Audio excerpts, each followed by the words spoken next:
across the UK, on DAB+, on YouTube, on your mobile, and on your side. This is Talk.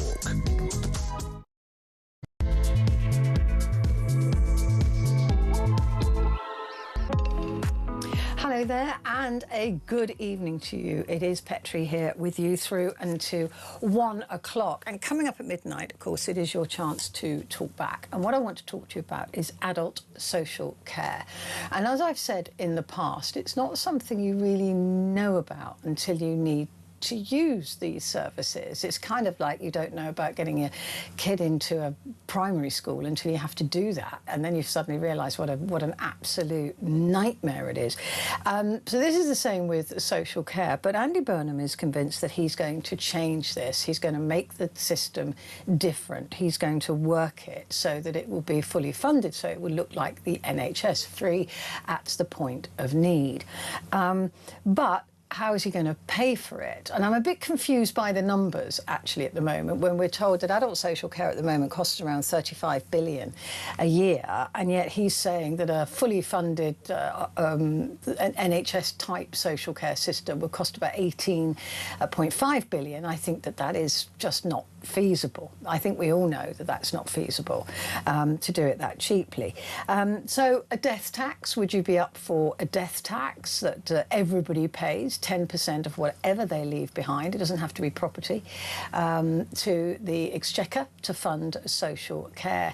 A lot of people are up in arms about that, but look, it does need to be funded, and adult social care is incredibly important and it's incredibly expensive. Like I said, the only experience I have of it really is my younger brother needing to use it with his dementia. So it's a very, I don't know. I mean, I look at some of these plans and I think, well, where are the unpaid carers in this? Have they been considered in this? What kind of social care are we talking about for 18.5 billion? Are we going to be happy to pay for it? Would you be happy to pay for it in your death taxes? Have you ever had a loved one that's had to stay in hospital longer than they needed to because there wasn't the social care for them to go home? So that's what I want to talk to you about, is your experiences of the adult social care system, whether it be for you or a family member. So do give me a call on that, 0344 499 1000. Calls are charged at the national rate, but we do call you back. And text the word TALK and your message to 87222. So I want to hear all about your experiences with adult social care, good or bad. So that would be absolutely brilliant. And if you work in the system as well, tell me what you think needs to be done, because Andy Burnham is going to be talking about this on Wednesday. So we're ahead of him on that, and I want to know what you think should be done. The rest of the programme, we have Vincent Moss coming into the studio to go through the papers and the story of the day. Also, Justin Fisher joins us to discuss whether Britons should be forced to vote. Compulsory voting is definitely something that's being talked about at the moment. Not for the first time, it has to be said, but it's definitely being talked about at the moment. We're also going to be talking about wildfires as they continue to spread across Europe and, of course, in the Cairngorms as well in the UK, up in Scotland. And really, what is feeding these fires, and how do we prepare ourselves for any eventuality that Britain starts to get them as well? Is there a way of controlling these fires? The one near Bordeaux appears currently to be controlled, but there is concern about the change in the weather, and these fires are jumping. So they're not just following a path, they are actually jumping, and they're creating their own weather systems. So we'll be talking about that as well. But first, Andy Burnham used his first BBC interview since becoming Prime Minister to pledge his political capital, whatever that means, to fixing England's broken social care system. He said that he would not want to leave office without bringing in substantial change to the sector. Drawing on his father's Alzheimer's battle, Burnham frames the overhaul as a critical personal mission, but said he could not put a timeline to the changes.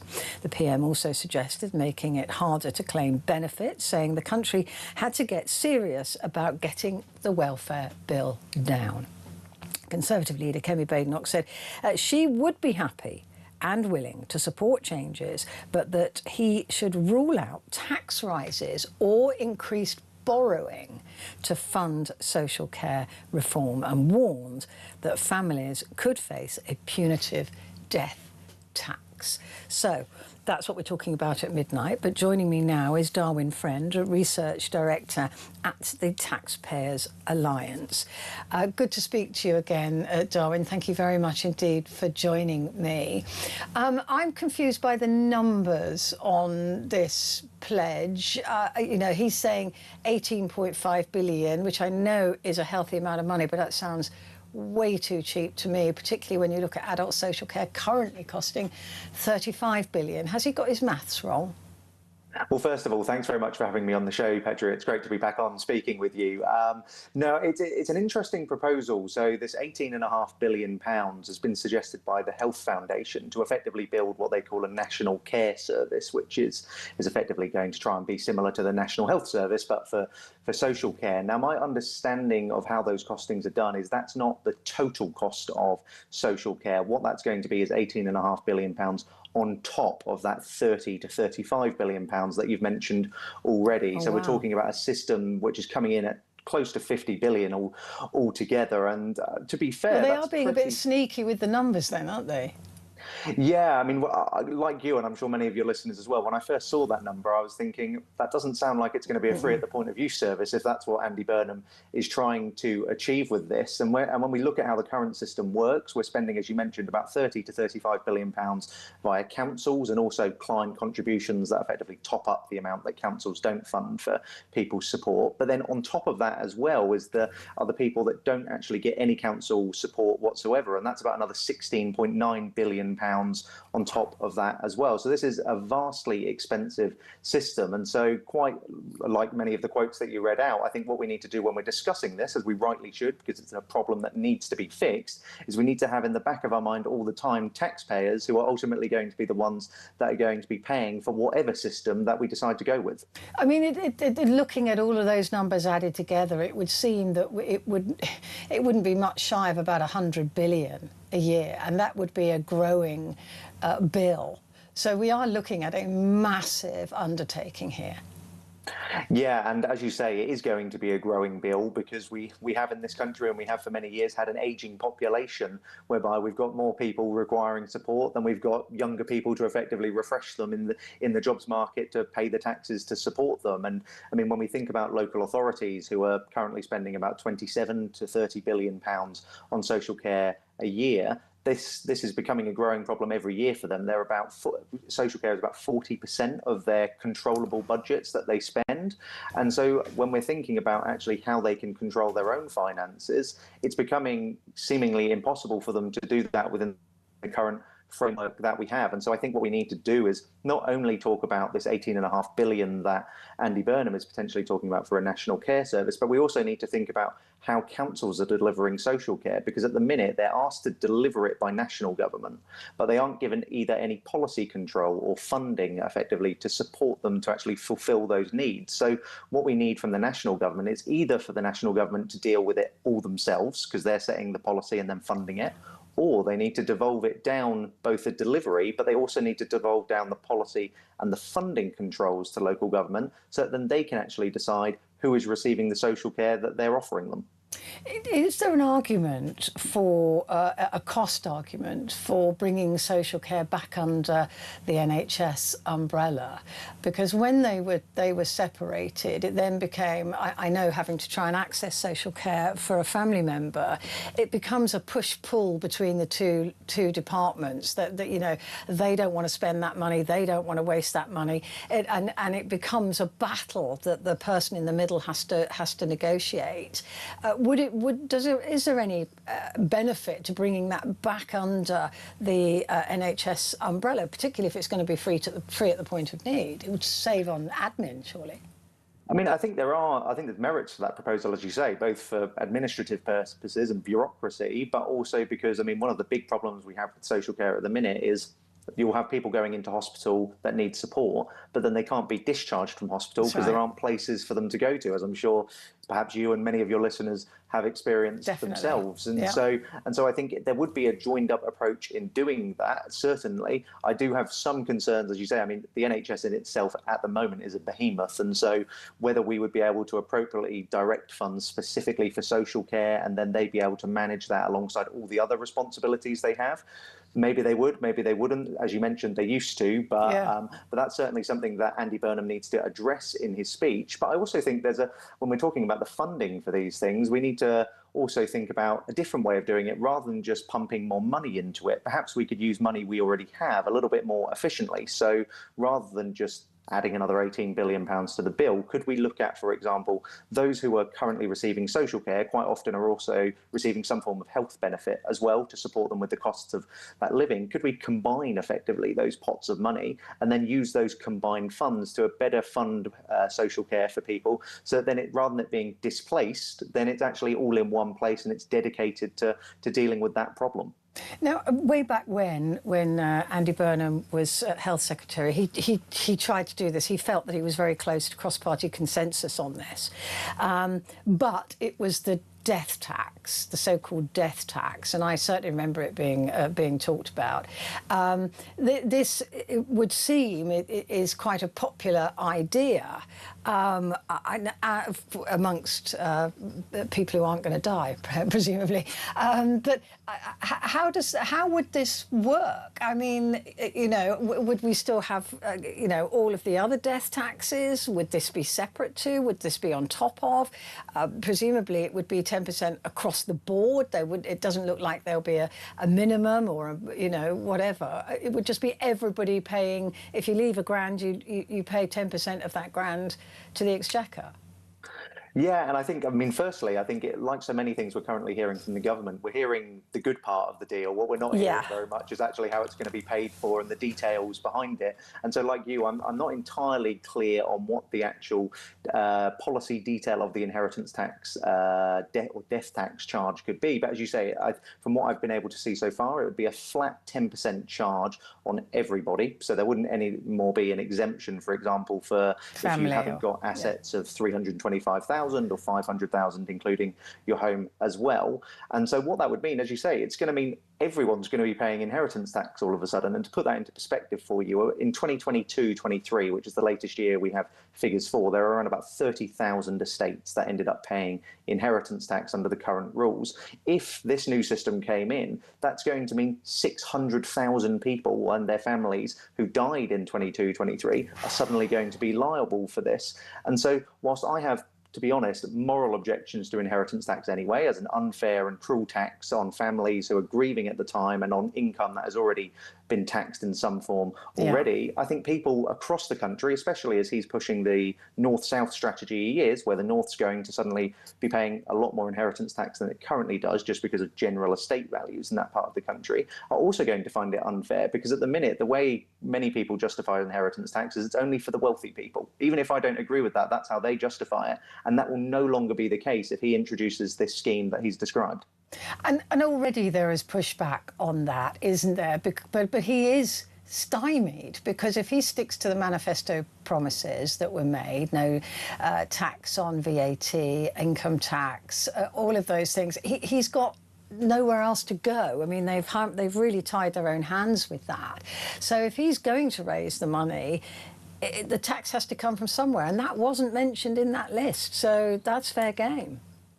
Well, I agree, and compared to income tax, VAT and national insurance, it's certainly still on the table for this government that they could do something like that. I mean, I would advise them against it. When we at the Taxpayers Alliance did polling on this, every group of people that we actually surveyed, no matter the demographic, man, woman, age demographics, party affiliation, actually supported the abolition or cutting of inheritance tax, other than those that had PhDs, I'll be important to say. And I think on the whole, I think it was 69% or something similar to that actually supported either the abolition or cutting of inheritance tax. So I would advise against that if popularity is also going to be something he's interested in alongside tax simplicity. But I think what he needs to do if he's going to fund this new system, and he said he wants to put whatever political capital he's got behind it, well, if he wants to do that, then I think he actually has to have a frank conversation with his backbenchers and with the country about the current state of the public finances. Because, to be frank, we've got a tax burden that is already going to be reaching a record high as of next year, and we've got public spending at sustainably higher levels than we've had it for pretty much the post-war period. And so what we need to be thinking about is how we can reprioritise spending so then it can be put on things such as social care, which I think most people in the country would agree is a priority and an issue that needs solving. But I don't think they would generally say that it should be via higher taxes. I think they would say, let's use the money we've got more efficiently. Yeah, I mean, and that brings us to the welfare bill, which is, I think it is now total to all PAYE income tax that is gathered in this country. All of it goes on welfare. It's just the other taxes that are paying for everything else. But they seem to be very unwilling to make the hard choices here. We haven't heard much about, we've got to get a grip on this. Yeah, and as you say, the problem is profound. And I think that figure you just mentioned there, I think it's £333 billion we spent on welfare last year, and we raised £331 billion in income tax. So we haven't even got all of the money for welfare spending just from income tax alone. And as you say, I think this is a real problem that does need to be solved, because not only is the cost of it rising, but the sheer number of people that are claiming welfare since the pandemic has almost doubled, I believe, for those receiving, for example, personal independent payments. And it's set to rise to, I believe, up to 4 million people by the end of this decade. And so I do think we need to have a frank conversation about that. And it was welcome. I'll praise Andy Burnham in his interview that he did with Laura Kunsberg. He did actually mention that he wanted to have a tough conversation and tough decisions were going to need to be made when it comes to welfare. My concern. But look at the backbenchers, who stymied anything that Starmer tried to do in that direction brutally. Exactly. Yeah. Exactly. And I think we've had the problem I have is we've had warm words when it comes to welfare for quite a long time now, and what we have not had is action. And yes, Keir Starmer did try to slow the increase of welfare spending and claimant numbers. Yes, that's true. But as you mentioned, he was completely blocked by his backbenchers. And when they brought in Andy Burnham to replace him, I think part of it as well was that he wasn't going to be trying to do similar things to what Keir Starmer did. And so unless he can convince them that this is actually in the national interest of the country, which it absolutely is, in my opinion, and get their backing, then unfortunately the bill and the number of people claiming welfare is just going to rise and rise and rise.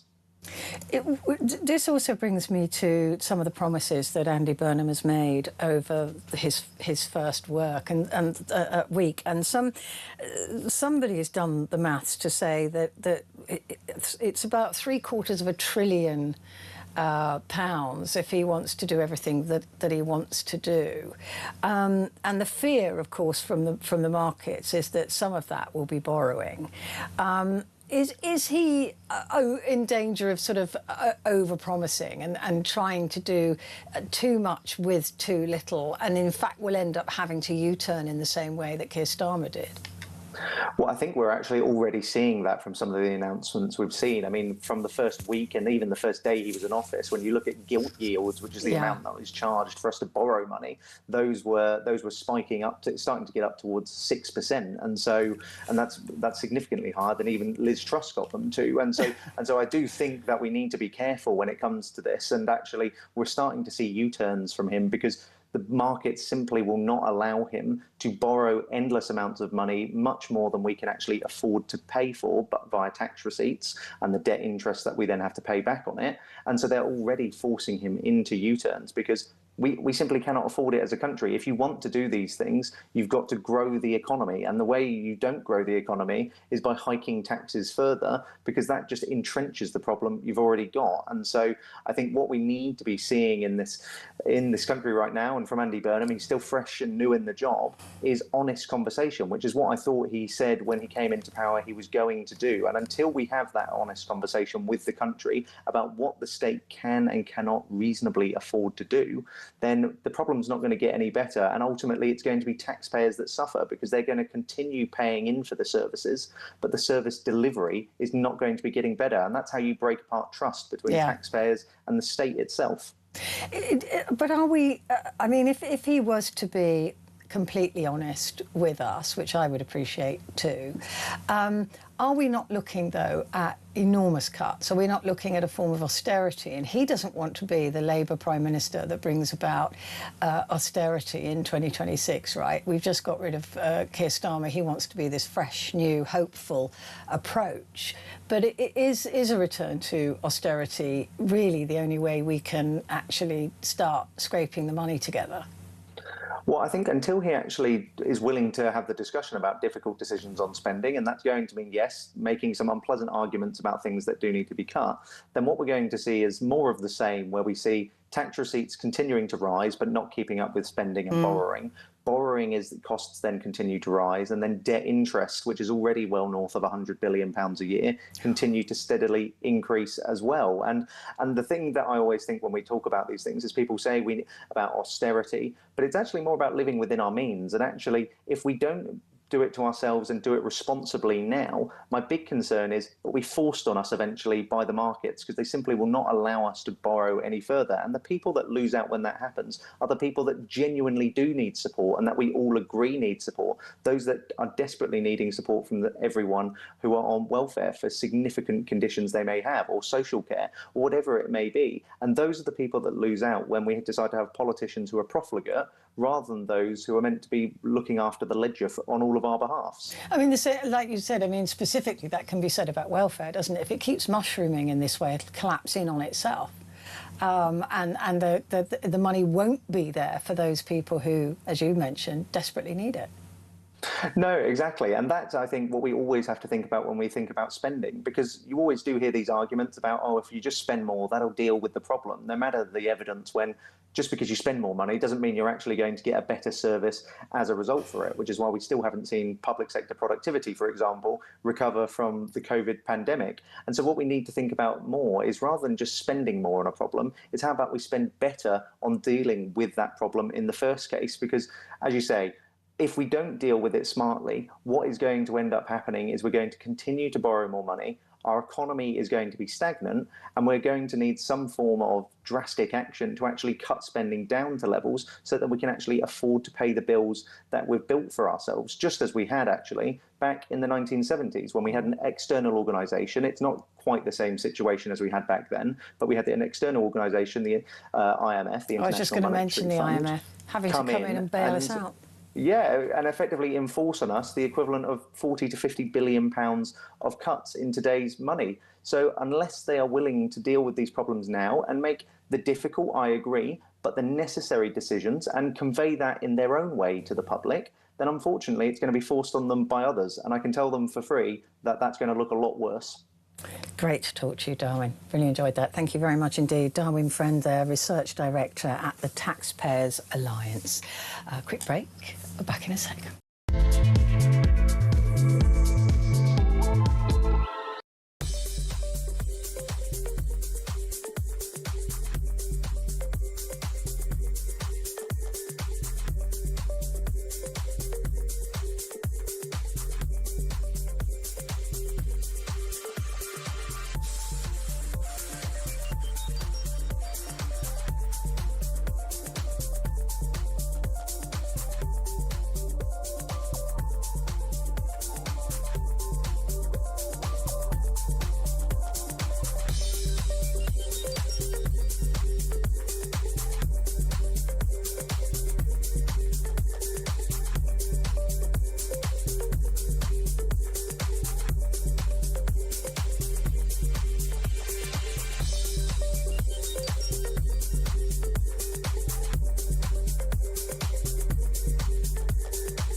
across the UK.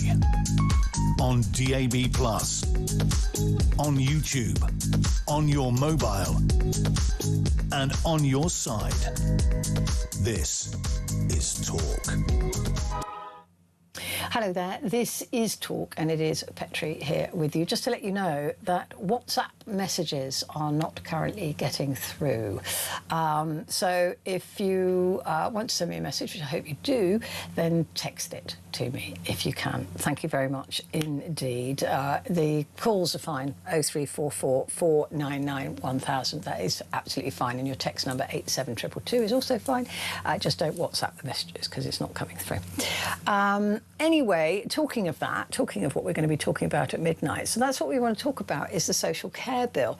So when you see the number 18.5 billion, it's so minxy. I just wish they wouldn't do this to us. That's on top of the 35 billion, on top of the 16.5 billion, on top of some other billions as well. So we are talking realistically about a bill which is not that far off £100 billion a year, which will be increasing. So how do we pay for it? What about this death tax idea, so that everybody pays an inheritance tax type thing? So it doesn't matter how little you've got, you're leaving 50 quid, 10% of that, 10% of that will go straight to the exchequer. So everybody will have to pay a form of death tax. That's one way of paying for it. I don't know whether that means that we keep the inheritance tax as well for those who are slightly better off, who have property. I don't know. Of course, the details are scant. We're just not hearing the details. And the devil, as we know, is always in the details. So I'd like to know from you, how should social care be funded? Are you happy with the status quo at the moment? It doesn't really seem to be fit for purpose at the moment, but anybody who's got savings of over 23,200 and something pounds doesn't get any social care at all, which I think is ridiculous. So they have to spend all of that money before they can then get some social care paid for by their council. And what about unpaid carers? I don't hear them being mentioned in this social care bill. That is a huge part of what's propping up the adult social care industry at the moment, is those of you who are at home caring for loved ones, the unpaid carers. So how is that going to make life better for you? I just don't know. And I am getting already in a week a bit tired of these surface level brushstrokes that don't go any deeper, that don't give us any detail. And one thing that Andy Burnham has got to learn is, if you create a vacuum, which is what he's doing, then people fill it. So don't create a vacuum in the first place. Tell us what you're planning. Tell us how you're going to pay for it before you open your gob. Because otherwise, we all just get concerned or worried or fill the blanks in, possibly with the wrong information. But still, I just don't know how we're going to fund another 100 billion a year on social care and the extra money we need for defence and all of those other things. It's all lovely, it's all great, yeah, we'd love that, but how does it get paid for? That's the bit I want to know. That's the bit I have to know. Anyway, that's what I want to talk to you about at midnight. So give me a call, 0344 499 1000. Get your name on the board and let's chat at midnight about social care and how on earth he's planning to do this.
across the UK, on DAB+, on YouTube, on your mobile, and on your side. This is Talk. Hello there, this is Talk and it is Petrie, and just a reminder that in this half an hour we're going to be talking about compulsory voting, and at the top of the hour Vincent Moss joins us to go through the papers. In the meantime, wildfires continue to spread across Europe. More than 250,000 people have now been evacuated in France, while over 120,000 have had to leave their homes in Spain. French President Emmanuel Macron chaired a crisis meeting today addressing the wildfires threatening the city of Bordeaux. The flames are currently around 7 miles from the French city, a city the size of Wolverhampton or Newcastle. And my understanding is that it's temporarily, or they hope permanently, been halted, that they've managed to halt it, but there is real concern that it will jump. The fire, one of the largest since the Second World War, has so far scorched 42,000 hectares, larger than the entire Isle, the Isle of Wight, and the size of 60,000 football pitches. Well, a senior official involved in the response believes that the wildfire in the Gironde region is likely to burn for weeks and could take months to fully extinguish. Now, the wildfires, thrive in dry and warm weather, and they can even create their own winds and weather through pyrocumulonimbus clouds. These are self-igniting clouds in a thunderstorm. Terrifying thought. We've just had an update as well from a pilot who has said that no small planes are now landing, so no private aircraft are landing in Bordeaux, but Bordeaux is still accepting main flights. So that's an update there. And the pilot, Mark, thank you so much, Mark, we really appreciate this, has got in touch and sent us some images that he's just taken from the south of France as he was about to land at 28,000 feet. Flights into Bordeaux are still open, like I said, but no small planes. So we're seeing these images now. Forgive me if you're on the radio, but this is a pilot filming as he was just about to come into land, Mark.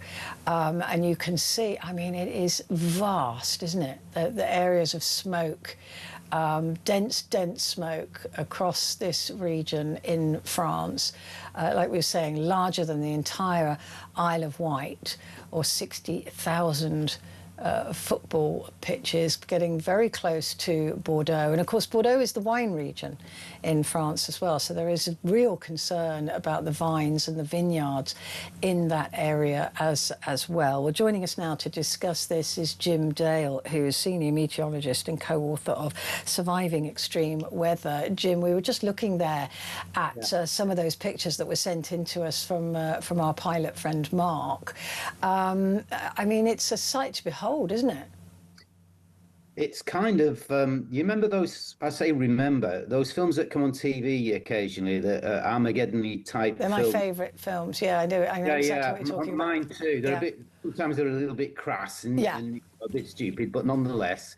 Are we living it now? I ask myself. Are we there? Are we seeing things that only appeared on films like that right on our TV screens now, in terms of being a reality of the situation? And the answer is yes, we are. We are. A big city like Bordeaux, Madrid also under a certain amount of threat. Yeah. And not just, we saw in Almeria, further away from Madrid, down in the southeast, deaths that occurred to British expatriates there. And this isn't the first year either. Let's be frank about it. And it's not that wildfires haven't occurred before.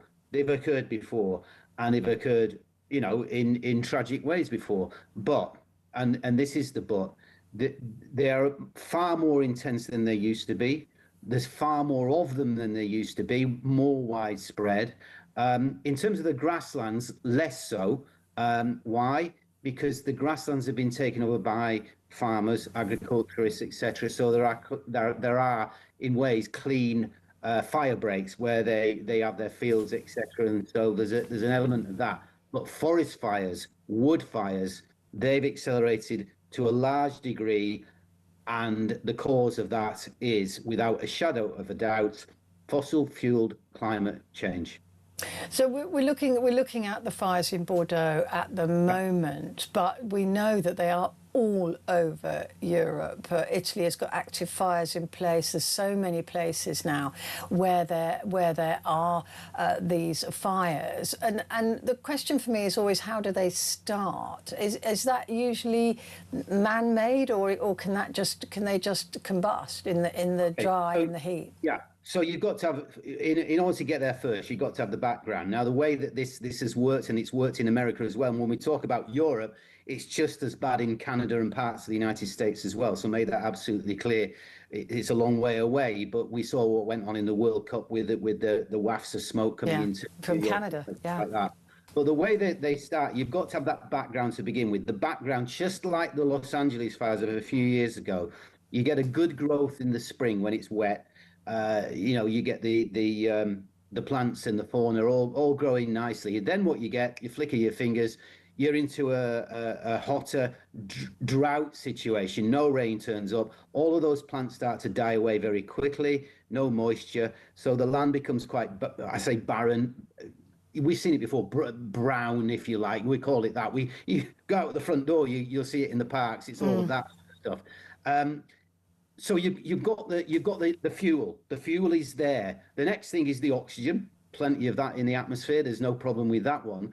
So you're right. The next step along the line is the ignition. And most wildfires are caused by human influence, either by accident, campfires, that type of thing, bottles that have been thrown away and the sun gets on them, and you get that magnifying situation.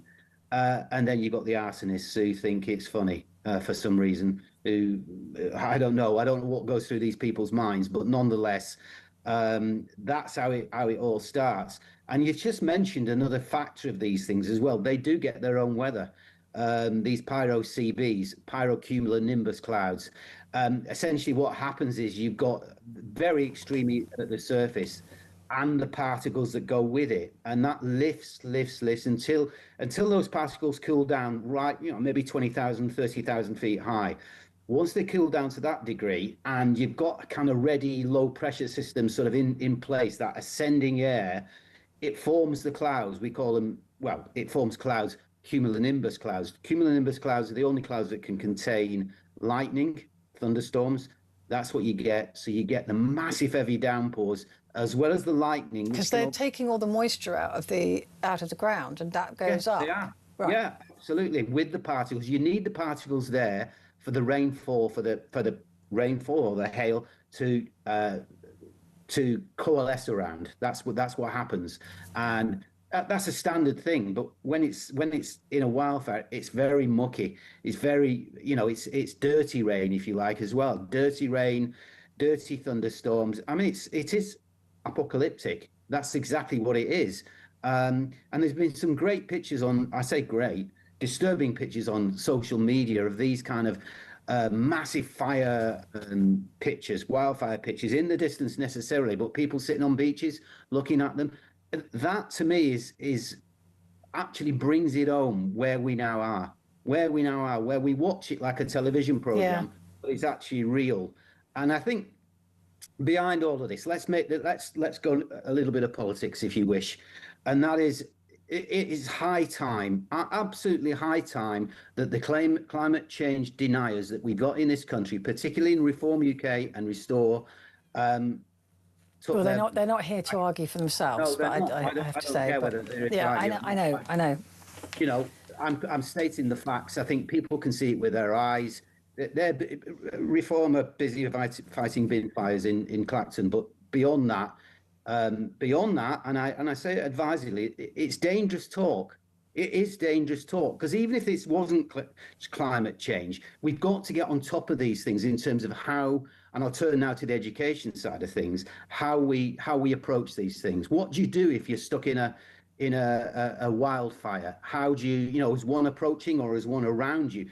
Would you know what to do? No, and that I very much agree with, and I was just about to ask you about that, because if these now are going to be commonplace, a quick fix to them is not an option right now. No.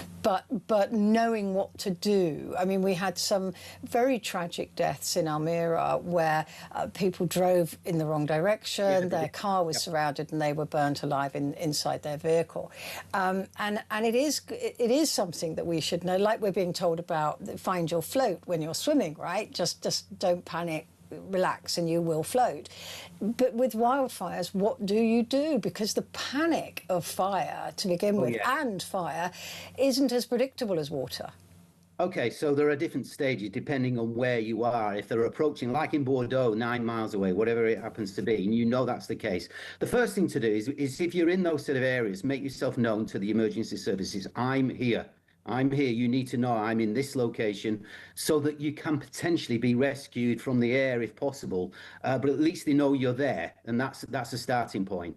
If it's closing in on you, a couple of things here. The first thing, that if you're going to go into a danger zone, if you know you're in one of these areas, take with you a smoke mask. And why would I say that? Because most deaths, when you look at wildfires, or even normal fires for that matter, are through smoke inhalation, not through the fire themselves. And if you're suffering from that with the fire coming onto you, you won't last very long anyway. You'll be collapsing, and then the fire will gobble you up. That's the way it happens. So smoke masks are a very good thing.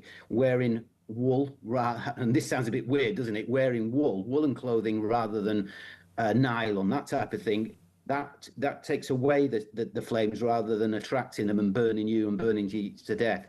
Note the wind direction. Try and do that. Why? Because if you can see the fire, say it's nighttime, you can see the fire approaching. Find out where that wind's coming from, because that will tell you which direction to move if you need to move. It's no use going towards it or necessarily parallel to it. That is one way you can do it, running parallel to it, but you've got to know how fast it's moving, how fast the wind is blowing, and the direction it's coming from. And that gives you a better chance then of escaping or running parallel to it, so that you can actually watch it, making sure that you're not actually moving into it as those poor people in Almeria actually did. But as I say, it's different stages. If you're caught, you're in your wooden shack, the things all around you, well, okay, there's no panacea here. You could be burnt alive, etc., etc. But go down low, head down. That's where the better oxygen is. That's, smoke rises, fire rises. It's at lower levels that you're going to be better off, and you can get outside and find an area with no vegetation.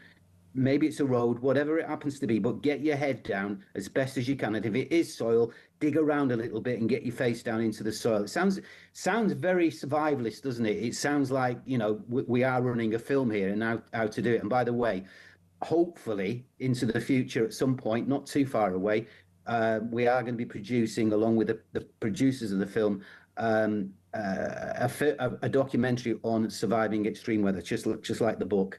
So hopefully that will be the education process that people need in order that... Yeah, we all have to be aware, because a lot of us holiday in Europe, right? And there will be people who have booked a holiday in Bordeaux right now and are wondering whether they should go or not. And I don't know what the advice is from government, but I know what my advice would be. And I've got the same advice. My son is actually in France, and he's in Nimes at the moment, and he's due to go to Bordeaux in the next 7 or 8 days. And I'm saying to him, you've got to monitor the situation. Absolutely monitor the situation and listen to the authorities.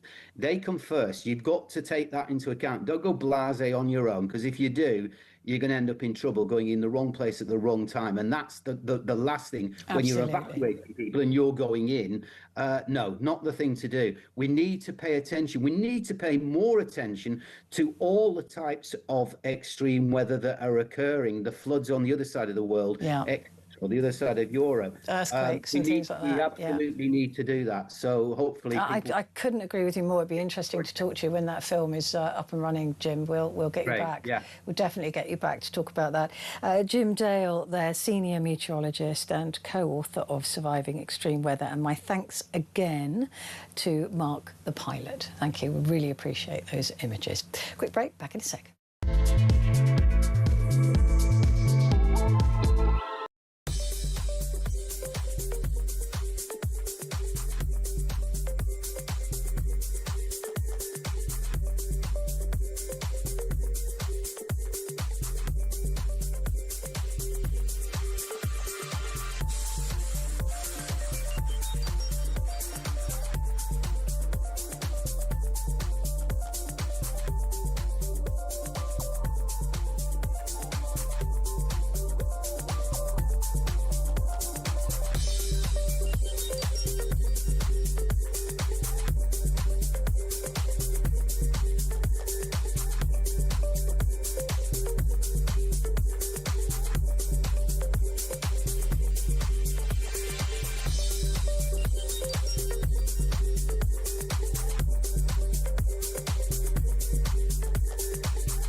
across the UK, on DAB+, on YouTube, on your mobile, and on your side.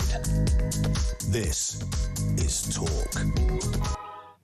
Hello, this is Talk, and it is Petrie, and I've got a message here from Harmony. Harmony, there is no such thing as a stupid question, and yours was far from stupid. Harmony asks, isn't there something that can be sent up into the clouds to make it rain? Can they not use that method to try and stop these fires? Yes, in theory, yes, they can do that, but it wouldn't work in this particular situation, and I think that's probably because of the speed of the fire and the way the clouds are forming around it. So it isn't a stupid question at all, Harmony, and please always ask a question. Like I said, there's no such thing as a stupid question. So there you go. Right, now we're talking about compulsory voting. Britons could face a £10 fine for skipping elections under proposals being pushed by key advisers hanging around the Prime Minister. While compulsory voting isn't official government policy yet, the plan has gained real traction amongst Labour MPs and influential think tanks. High-profile aides, including Burnham's Deputy Chief of Staff, Alison Phillips, backed the policy before entering Downing Street. Now, the scheme could mirror Australia, where voting is a legal obligation to all eligible citizens, and those who don't cast their ballot face a $20 fine. Burnham remains keen on sweeping electoral reform and aims to include major democratic changes in the next Labour manifesto.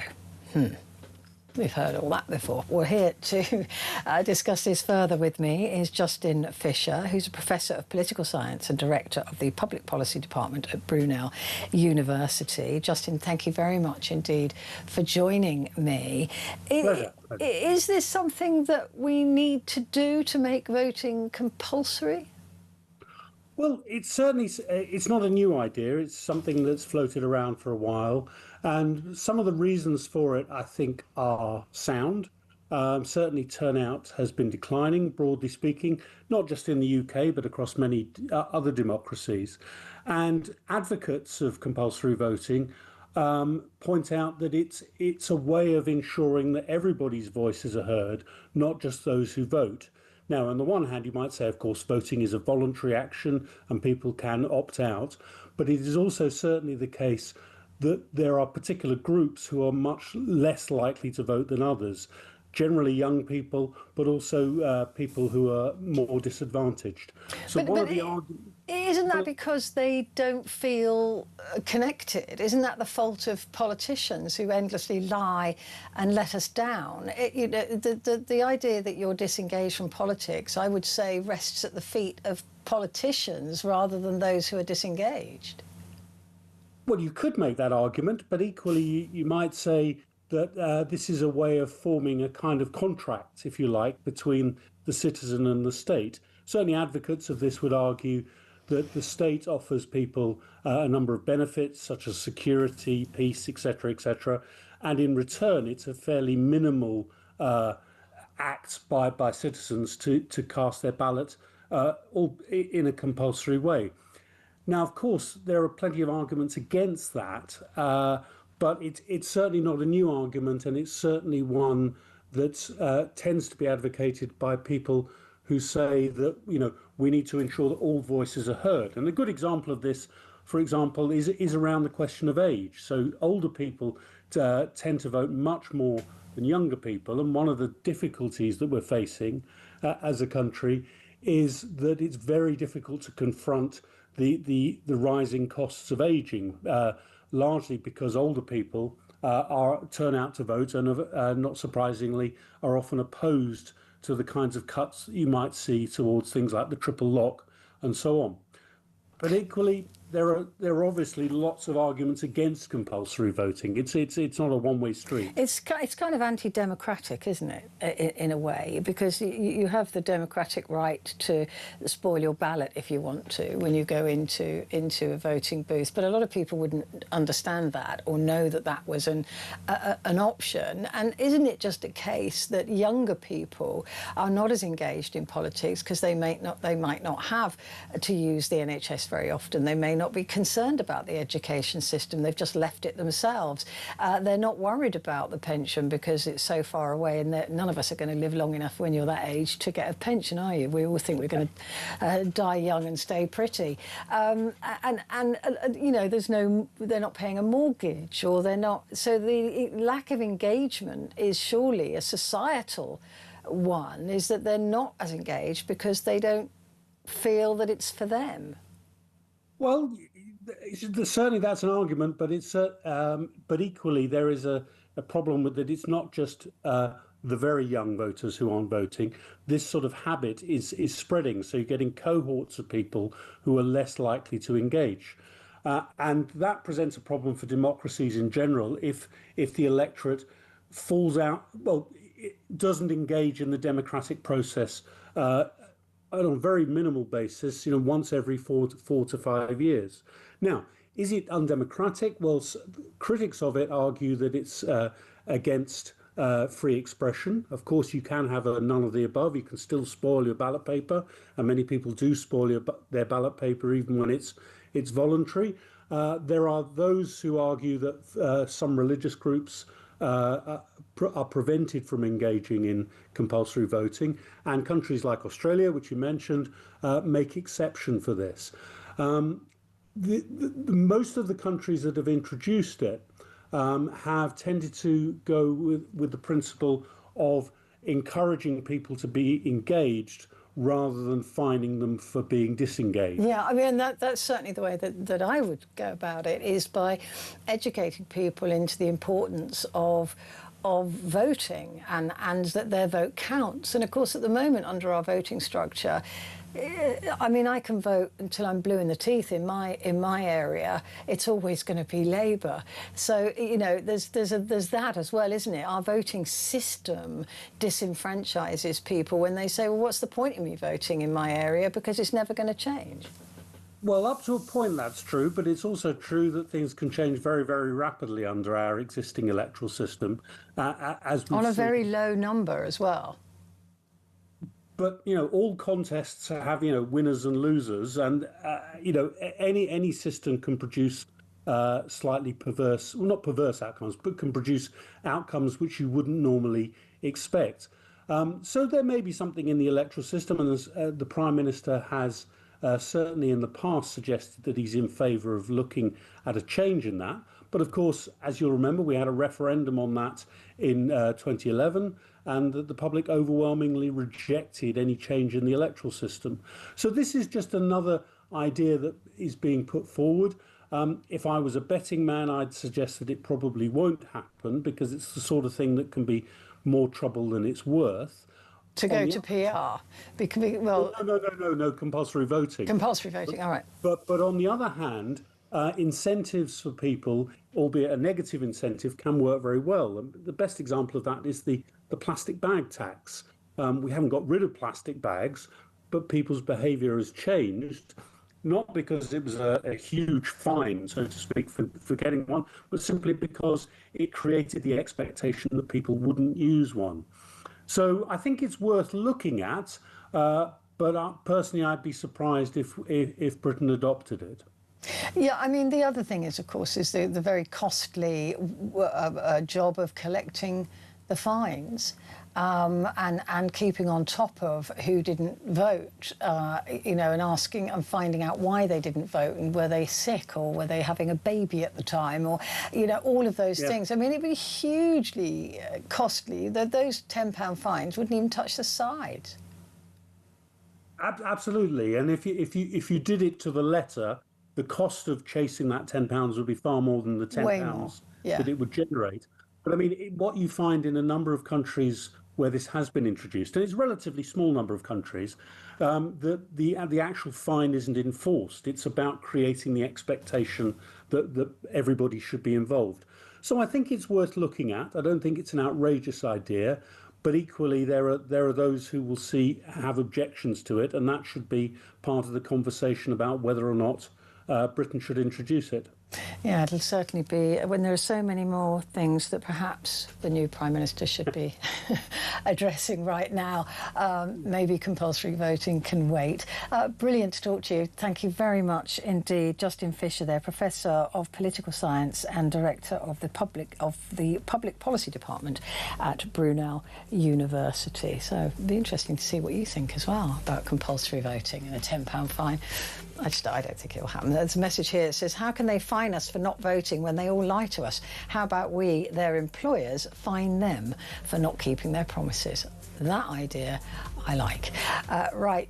Coming up, don't forget, at midnight, we're going to be talking about social care, your experiences of it. I want to hear all of your stories and how the heck are we going to pay for it. But right now, Vincent Moss will be joining us straight after the news.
Across the UK, on DAB+, on YouTube, on your mobile, and on your side.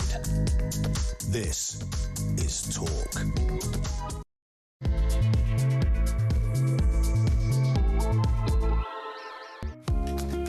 Hello there, this is Petrie here with you through until 1 o'clock. And coming up at midnight, of course, it's your chance to talk back. And I want to talk to you about the social care system, because Andy Burnham is going to be talking about this on Wednesday.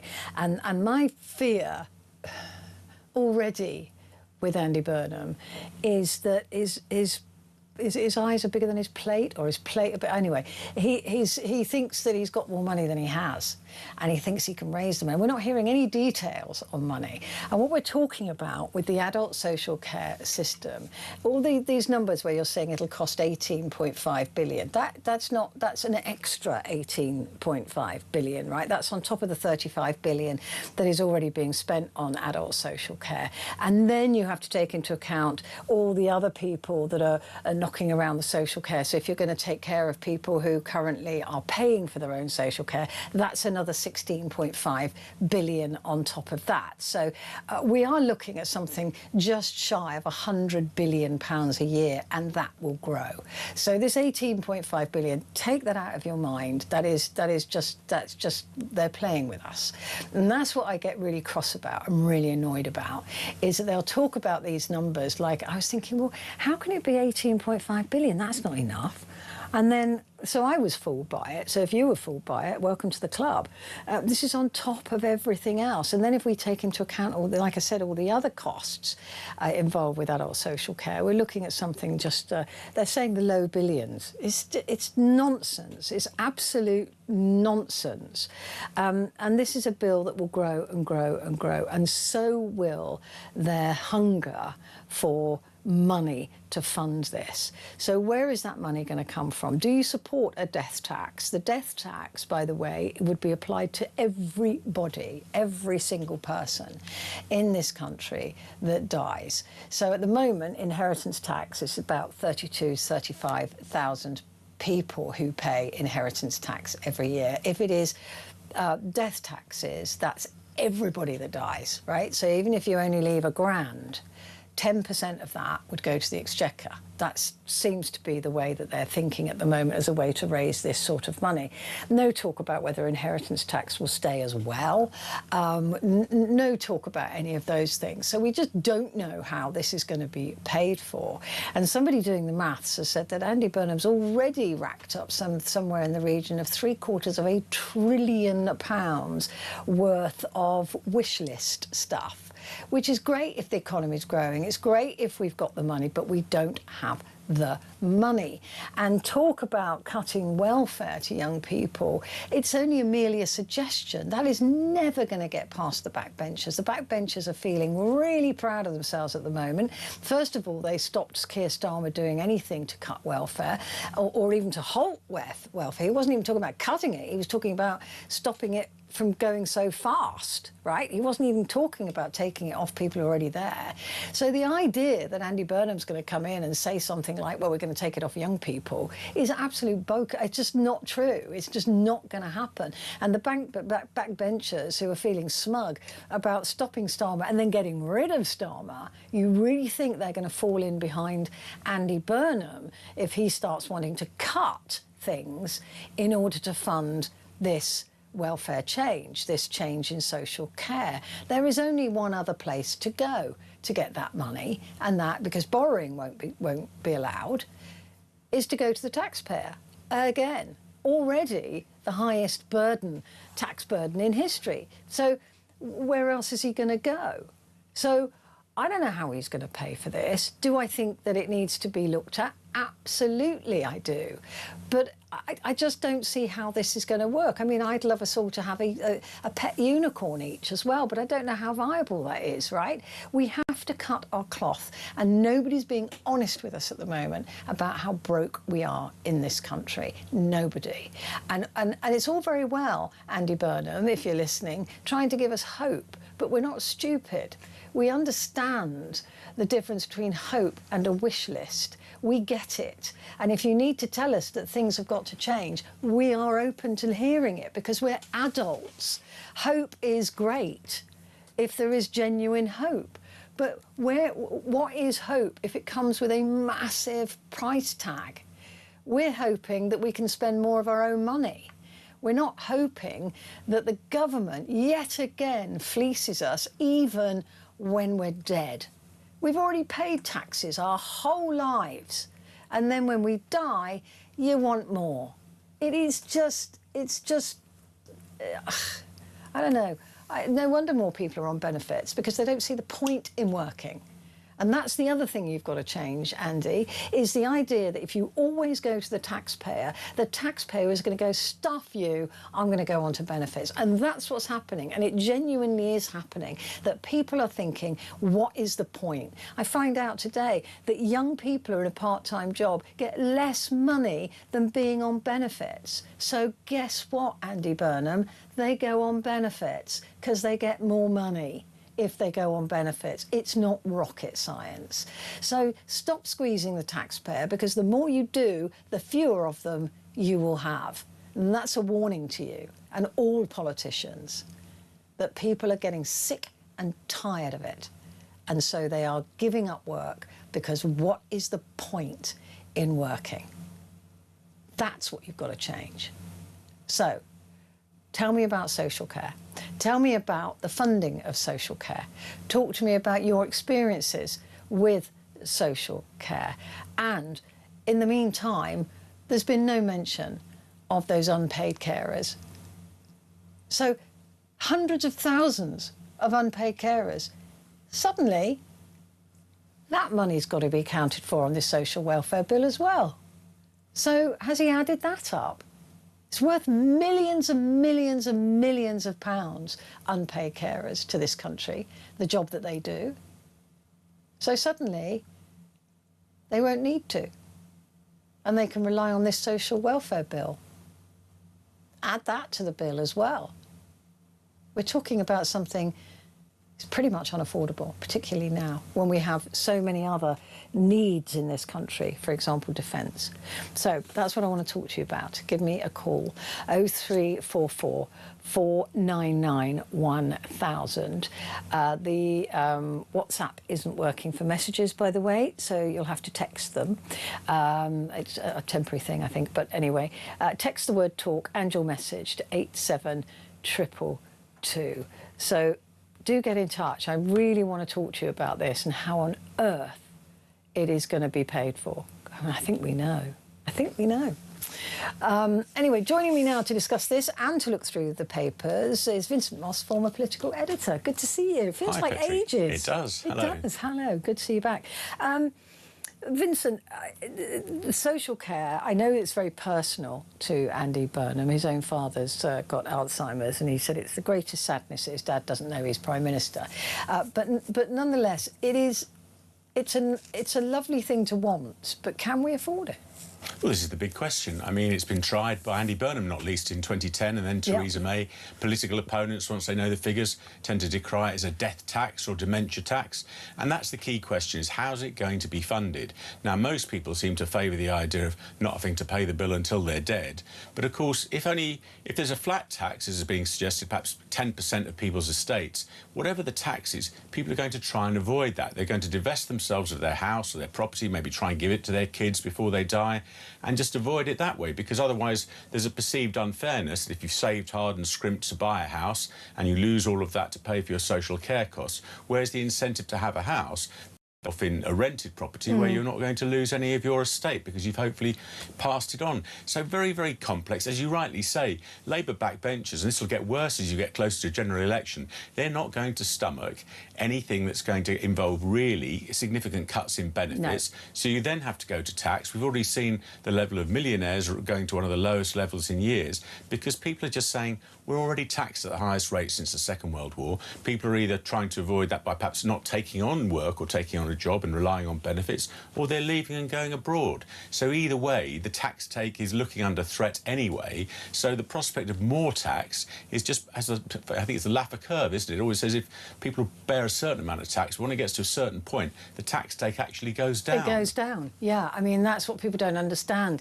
But, you know, looking at the whole system of tax at the moment, and none of it seems to be very fair. It's not fair on the low-income workers who've had that threshold frozen. Nobody's got any money to spend. We know the cost of living is going up. We've seen the Strait of Hormuz and now the Suez Canal being threatened by the Houthis. That is going to push prices of oil beyond. Some people are saying if that closes, we're looking at $200 a barrel. I mean, that is the collapse of the world economy. Yes. That is an entire collapse of the world economy. So I just wonder if it's time to be talking about lovely add-ons. And social care is a disaster in this country. I know from having to access it for my brother, how difficult it is, how expensive it is, how it's very poor quality in a lot of areas. They don't help themselves. I mean, seriously, they don't. But it is such a massive deal. And this idea that it's only 18.5 billion has really annoyed me.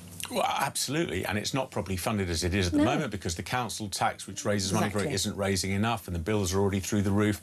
I think the real problem is it needs a cross-party consensus, which never seems to happen because whenever anybody tries it, the other parties just attack it. And until you get some kind of cross-party agreement, it's never going to work because other politicians will just say it's a death tax, it's a dementia tax, we shouldn't have to pay this. So everybody agrees there's a problem, but nobody seems to find a solution. So it's laudable that Andy Burnham's trying again to find a solution, but it's very hard unless he can get consent from Nigel Farage at Reform and Kemi Badenoch and the Conservatives, and even the Lib Dems as well. He needs that consensus to drive it forward, otherwise it won't happen. It's probably up there after the cost of living and issues with immigration and the health service. This is one of the big crises, if you like, facing the country, and it's good that it's part of his narrative is he's trying. We accept that he's trying, but he needs to find solutions as well. He needs to come up with proper solutions to this, because it's all very well trying. And like I said, what's the point of hope? You know, well, I want to give you hope. Well, hope for what? Hope for more tax? Or what? What is the hope you're giving us? Because an empty promise is no promise, right? It will fall flat. And Kemi Badenoch has already said, look, I am happy to enter into talks with you as a cross-party consensus, but only if there's no borrowing for this and there's no tax for this. So in other words, she's urging him towards cuts, right? Which is something that he doesn't want to do. Exactly. He doesn't want to be the Labour politician, the Labour Prime Minister, who led to a cut in welfare. And he's already said his idea of cutting welfare is to organically get people into work. Well, that's really slow to begin with, very expensive at the front end.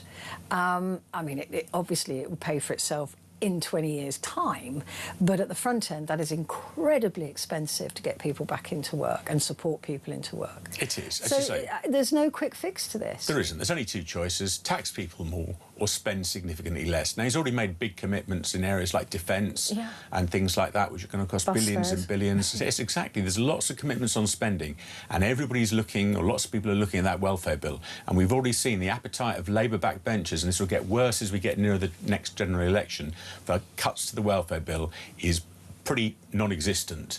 So the idea he's going to make cuts to the welfare bill to find the money for social care, very hard to see how he can do it. Of course, the one way he can get lots more money is growth. And with all the issues you've highlighted going across the world, and particularly the Strait of Hormuz, very hard to see how that growth comes in soon. We expect inflation to go still higher, mortgage rates will go higher, people's enthusiasm for spending will drop. There's already been some rumours about changes to stamp duty, which has put the jitters into the housing market on which so much of the economy is built. So there's a lot of problems around the corner, and very hard to see where the money's going to come from for these much-needed social care reforms. And even his idea of re-evaluating properties, there are millions of properties in this country. It'll take at least 10 years to re-evaluate and to then have the arguments like, why is my flat worth that much and why is my house worth that much? It's got, you know, there'll be arguments about it. There'll be people again trying not to have to pay the higher land value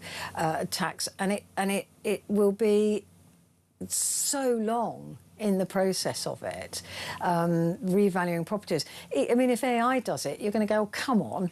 That's rubbish. Just because, you know, my flat is an absolute dump. You know, why is it now being told it's worth £1 million next door's is? Well, exactly. When I, you know, I haven't updated the heating or the water for 20 years. You know, a lot of people will be arguing about the land value tax. So that's not going to be a quick fix to get any money in. No, it won't. And there'll be a rebellion from especially backbench Labour MPs in places like London, where a small 2-bedroom or 3-bedroom terrace house can easily be over £1 million. That's just the way the property market has developed.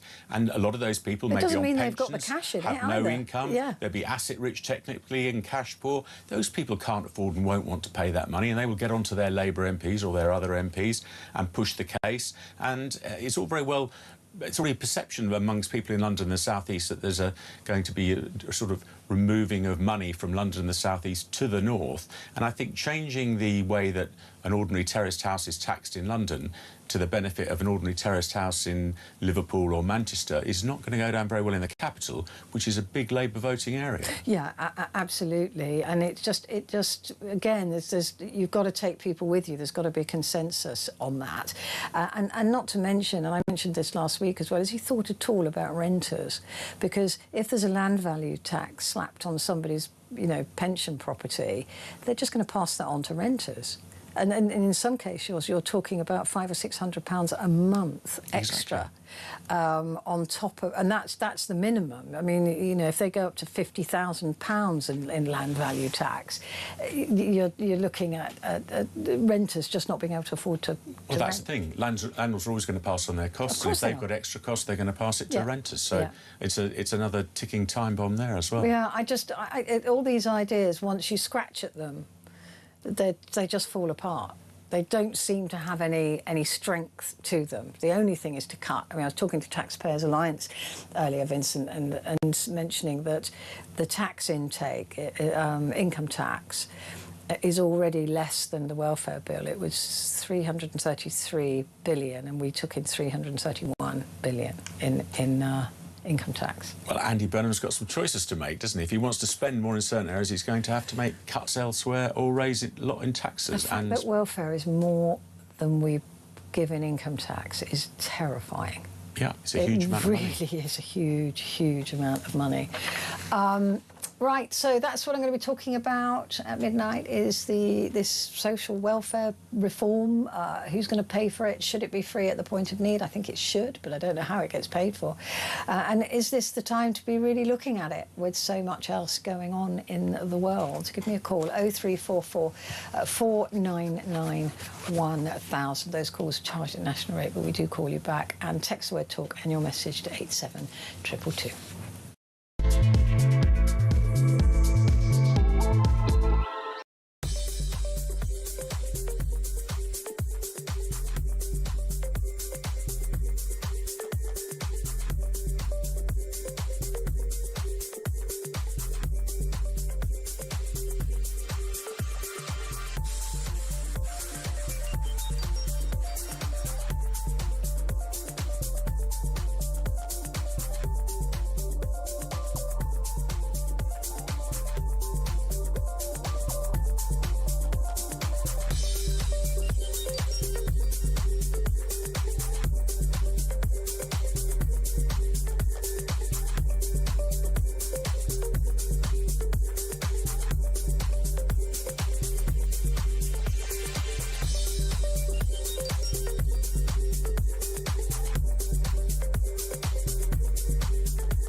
Across the UK, on DAB+, on YouTube, on your mobile, and on your side. This is Talk. Hello there, this is Talk, and it's Petrie here with you. And with me, Vincent Moss, former political editor. And let's have a look at the Times. I read this headline and I thought that Andy Burnham was talking about the fact that schools needed rebuilding or replenishing. Burnham's hard hat schools, he's not talking about actually fixing the ceilings on the schools, is he? What's he talking about? No, he's not. He's talking about vocational education. Another day, another Andy Burnham policy announcement. He seems to be hitting his target of doing almost one a day. And he's saying that vocational education, in his piece for the Times, must be the first choice for many GCSE pupils, and that people should see a hard hat and value it just as much as a graduation cap. And it's this idea that he wants to channel more people about thinking not just about university education, but thinking about vocational education, T-levels, that sort of thing, and encouraging, under his devolution plans, local leaders, local mayors, to get local schools to focus on the vocational things that are needed in their area. So if you're an industrial area, look at those skills. Perhaps if you're coastal area, it might be something in hospitality training, that sort of thing. So it makes sense, but it's a pretty significant change to the curriculum. And unless he's got the exam bodies on board, I'm not entirely sure how he changes the curriculum without their approval and consent, but he seems to be looking at a really big shift away to much more vocational education, which, to be fair, a lot of ex-prime ministers have talked about, but hasn't necessarily happened at the level that people would like to see yet. I fully support this, actually. I mean, I know that I don't necessarily think it should be either academic or vocational. I think there potentially has to be a mixture as well on offer. But I certainly know that when my son was at school, any of the sciences were a complete waste of energy. Physics, biology, chemistry. He wasn't the least bit interested in any of those. He was more sort of English history, like I was. So if they had been ditched in favour of something vocational, maybe, I don't know, not just in building, but in, I don't know, media, if there were vocational courses available in media studies or things, or politics or things like that, great. So I don't think it should just come down to the hard hat or the graduation cap, but I think that there has to be a real look at what vocational work these kids want to do and then offer it to them. It could be hairdressing, it could be makeup artist, it could be, but you know, things like being a cameraman, for example. Well, very much so. I think there's clearly one of the big problems with house building in this country is we haven't got the people with the skills to build the houses, even if the land was available, which it isn't always. The other factor, of course, in all of this is the advance of AI. So a lot of traditional jobs will be going perhaps in computer sciences, accountancy, law. Some of those jobs will be going. So there needs to be a sort of shift in society anyway about the sort of jobs that are still going to exist in 5 or 10 or 15 years' time. And a lot of those might well be these vocational jobs that Andy Burnham is talking about. So again, it's an interesting shift and an important thing that people, I'm sure, already are considering about more vocational skills and more vocational training. But again, presumably this is something that will involve money. We've just been talking about spending. This won't come cost-free potentially. So not quite clear how that's going to be funded either. But I do think at the age of 14 is a good entry point for this as well, because a lot of kids, through no fault of their own, they just totally disengage with the education system, and from 14 to 18 they're just winging it. They're not engaged, they're not learning anything. It's just a place for them to go during the day. They're not enthused, you know, they're not being taught in an interesting or exciting manner. They're just bored. And I think at 14 is when you have to catch these young people and say, well, look, what are you interested in? What floats your boat? You know, if you look at being an electrician, it's absolutely being a plumber and electrician, I think they're really fascinating. One of the jobs that I admire the most is a plasterer. I've watched plasterers work and I say it's incredible, the work that they do. So, you know, but it is enthusing them into seeing that as a future for themselves, and society having more respect for it. Very much so. And we all know from our own experience and young people we've met or when we were young, you're much better doing something you enjoy and more likely to be successful at that than trying really hard. I was rubbish at maths, so I could have tried as hard as I wanted to do, but I'd never been any good at it. So it's much better to get children involved at a young age. It's something they're going to be good at, and they're much more likely to be successful. Absolutely. Put them into woodworking, you know, or you know, cabinet making or something that, you know, they can do, because a lot of young people who are not academic are brilliant in other ways, and it's just allowing them to find that skill and that passion and that love instead of squashing it in a boring chemistry lesson that they have to go to. Very much so. And of course, nowadays, as we all know from some of the bills we pay, a lot of these vocational skills can earn you an awful lot more than some of the traditional academic skills that you would have learnt at university. When I first moved into my old house, which we're talking about probably 30 years ago, something like that, I'm not there anymore, but the plumber who came in and sorted out all the plumbing, because it was very, very old, so he had to do all of that. And he was aged 42 at the time, and I was his last job before he retired to Barbados. Wow. Retiring at 42, exactly. That's 42. The sort of skill we all need, isn't it? 3 properties in London that were going to fund his life in Barbados, and 2 properties in Barbados. And he'd done that by being a plumber.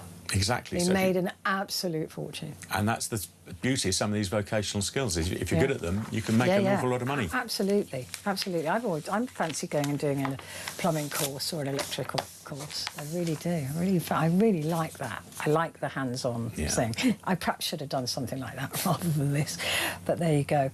The French race against times, extraordinary photograph there, Vincent, of some of those fires. This one is in near Madrid. in the northeast of Spain and the southwest of France. Extraordinary images. The I paper as well, Race Against Time. Firefighters battle to tame wildfires before a heat wave hits Europe. There's a new heat wave set to hit Europe in the middle of this week, Wednesday, Thursday, which they're really worried about because these fires are just jumping. That's right. They're just leaping across great areas and starting up somewhere else. And at a critical time, as you say, because although there was a slight lack of wind and it wasn't, the conditions weren't quite as bad, as you say, there's a heat wave coming up and the next few days will be critical. And it's not just Spain and France. These wildfires are popping up in Italy and all over the place. Yeah, they're all over Europe. They really are. If you're planning on going out to Europe, it's school holidays soon. Just check where you're going before you go, because it may not be worth it. Let's have a look at. Have you got the Daily Mail there? Yeah. Burnham's 18 billion death tax nightmare. Again, that 18 billion is misleading. It's completely misleading. Fears that the PM will try to impose a 10% levy on all inheritances to fund social care. Plan for a death tax to pay for that. I just don't think the country will be with him on that. No, and as you say, it doesn't make it clear in the Mail whether that 10% levy that the Mail is talking about on all inheritances would be in addition to the current inheritance tax. Of course it would be. I mean, I can't imagine them wanting to give up inheritance tax. No, because that's about £10 billion a year, so presumably that stays. That so stays some as people well. will pay double inheritance tax, if you like, or double death tax. Double death tax. You only die once, but you pay tax twice. Yes. Yeah. I mean, it's absolutely Or three ridiculous. times, because you paid it in your lifetime as well, so, yeah. I mean, how many times? Goodness me. I mean, thank goodness death is final, otherwise we'd be coming after us in the afterlife. Right, so, so that's the front page of the Daily Mail. And a new photograph of Susie Lamplugh, who vanished 40 years ago today. She was the estate agent, wasn't she? They never discovered what happened to her. No, Fulham estate agent disappeared off the face of the earth, in one of the biggest crime stories of its era. Never figured it out. And never actually, there was a person who went to jail in Bristol called, I think, John Cannon, who's dead now, who was widely thought to have committed it, but I think it was never actually proven what happened to her. There was a mysterious man known as Mr. Kipper, who allegedly was a appointment she had. And then she was never heard of again. I know, it's horrific. I mean, it's the Susie Lamplugh Trust, of course, was born from her missing. But can you imagine never knowing? It's extremely difficult. And why have we got Nadine Dorries in a bikini? Because she's been on slimming jabs. The headline is, "My cunning plan to keep my Monjaro bikini body this summer." I bet it involves continuing to take Monjaro. Probably. Probably not a cunning plan. No. Probably not. Right, let's take a quick break. Vincent and I'll be back in just a moment.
Across the UK, on DAB+, on YouTube, on your mobile, and on your side. This is Talk.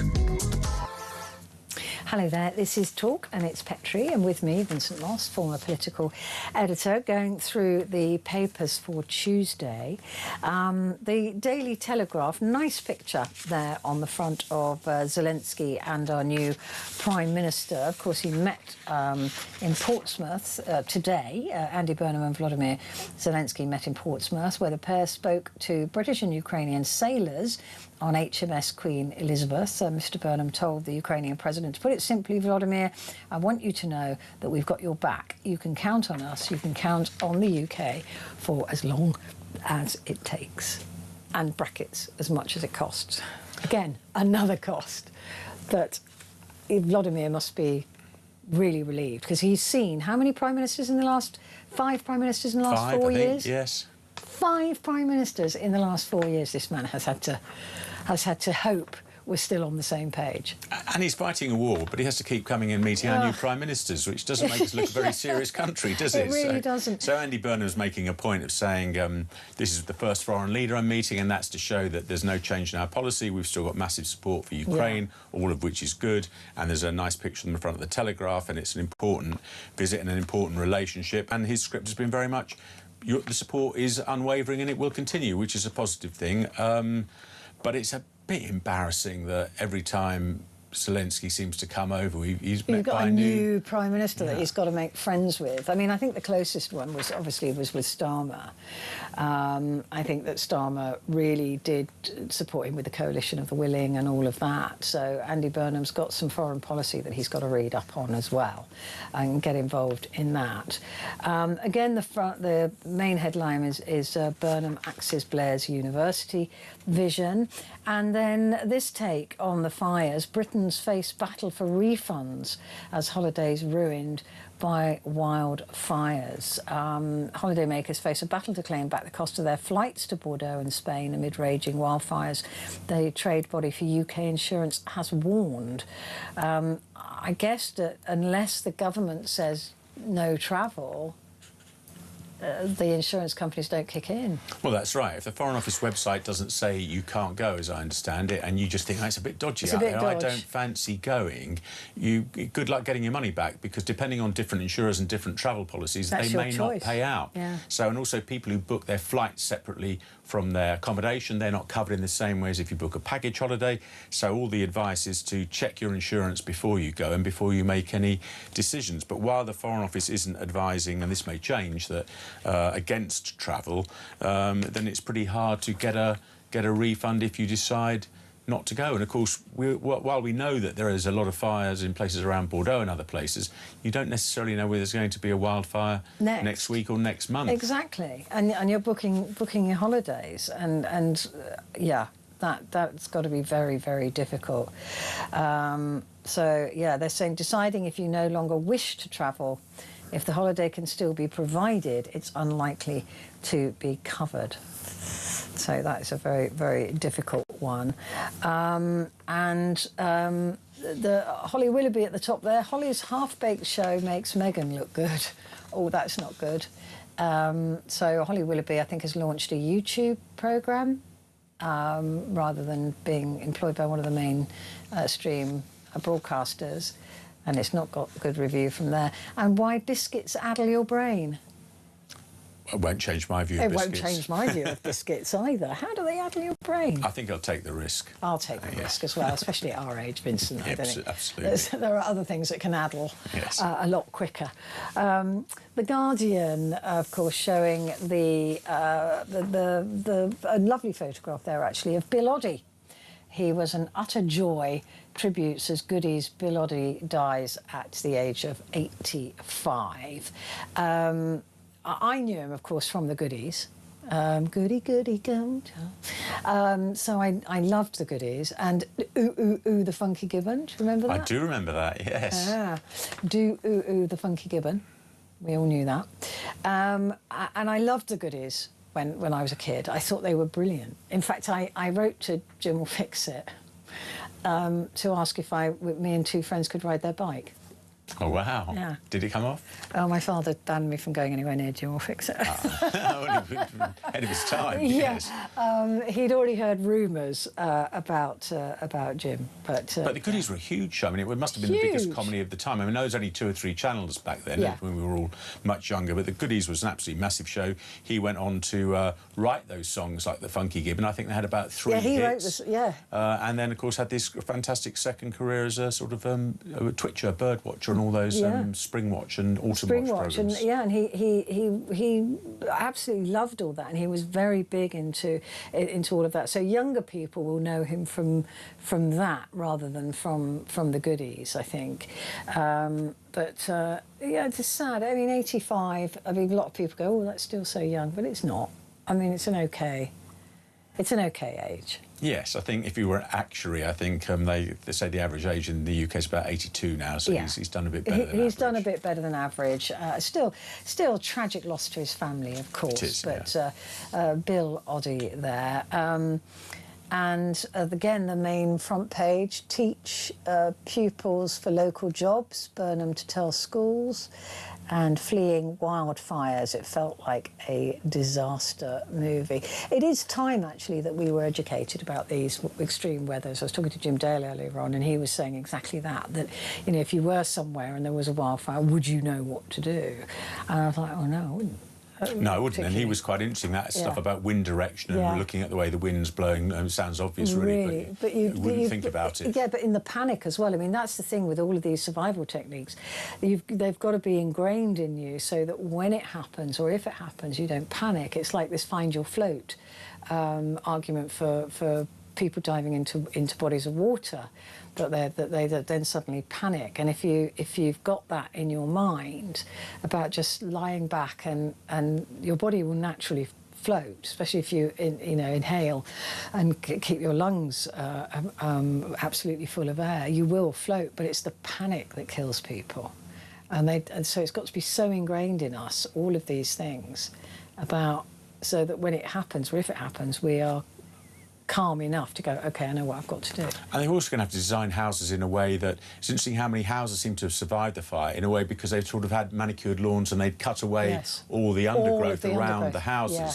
And I think people will have to start thinking about where they live and how they live, and is there a fire break between them and the forestry? And people go, oh, I live in the middle of the forest. Well, maybe not such a good idea now, and you want a bit of distance between you and the forest. So there's going to be a lot of thinking about that. But I think because there's been such a sort of wet winter, all the vegetation grew up and then it's dried off, and that's what's caused so much of this scrub and brush to catch fire. And there are also trees that don't burn as quickly, and this is what Macron was talking about, is replanting some of these forests with other types of trees that don't burn as fast, as rapidly as these trees have done. But an absolute devastation. I mean, fire is just it has no rules.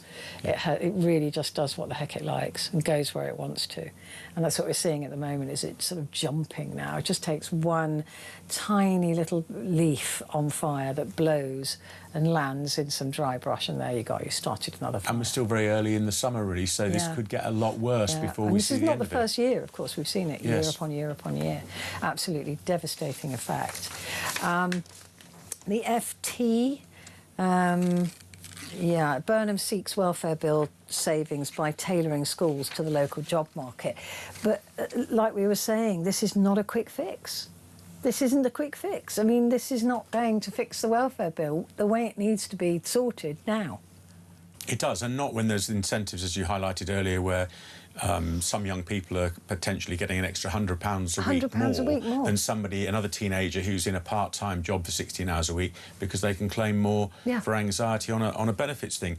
And with the costs to employers of employing young people, because the increase in national insurance contributions and things like that, there are a lot of reasons why it's getting harder to take young people on. So it will take more than that, more than trying to encourage people towards vocational qualifications, to sort of start regenerating that bit of the job market. Yeah, and also you've got to be providing local jobs that young people want to have. Yes. There's no point saying, right, well, the local jobs is chicken farming. Or you know, whatever. Or even social care, because one of the reasons Yeah. why we've had to go abroad to get people to work in social care, which is a hugely important and valuable job, is because many people, young people today, don't want to go into social care. No, so the jobs have got to be there as well. I mean, it's all very well tailoring schools to the local jobs market, but if the local jobs market is rubbish, then the kids are going to go stuff off. I'm not doing that. Why Yes, should I do that? Exactly. Yeah. So that's the FT. Chinese chip champion soars 466% on debut in a big leap for homegrown tech. So this is because we're all buying homegrown tech, that we need these extra things with chips in them. Yeah. I always prefer the chips in my freezer, to be perfectly honest. Daily Express. Families fear distressing evidence as rogue funeral director faces sentencing. This was an extraordinary story, wasn't it? This funeral home where I think it was a whistleblower contacted local authorities and said, look, this isn't right. There are bodies that I know that were supposed to be buried. They're still lying around. There's all sorts of things going on. And because of this whistleblower, the police went in and found absolute horror, that this funeral home had the bodies lay for years. They were getting the wrong ashes, they were burying the wrong people, they were burying empty caskets. I mean, just your worst nightmare in terms of that level of trust that you would have in a funeral director. Very much so, and at the worst time in anybody's life when they're grieving for a loved one who they've lost. So a horrendous story, and I think the scale of it is just what shocked people, and this is why the court case is taking so long, is because this shameless director, as the funeral director, as the Express calls him, Robert Bush, it was the amount of corpses and awful wrong ashes just literally piling up his crematorium. It just shows, and I think there are plans underway for this, that industry needs tight scrutiny and regulation to stop these sort of people just setting up in business and I mean, how would you conning know? people. How would you know?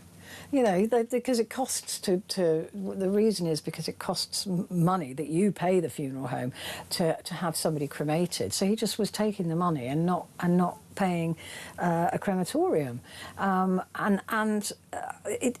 You've got to tell somebody that the funeral they went to wasn't a funeral. You've got to have that again. It's done on trust, of course, isn't it? Because when you're given an urn with some ashes in it, you assume it's your relative, or what was left of your relative. I mean, I've always assumed with animals that you don't get the same creature back, but I mean... Did you? I've always assumed you did. That's rather... interesting. No, do you not get the same animal? No, I think that unless you know, they're saying you can pay extra to make sure you do, but I don't... No. Well, hopefully, I won't have to find out for a while. Yeah, I know, but that is quite shocking. Yeah, it is quite shocking. But I've always, my mother was a veterinary nurse, so I've always had a slightly different view. Won't go into it, but yeah. So I don't know.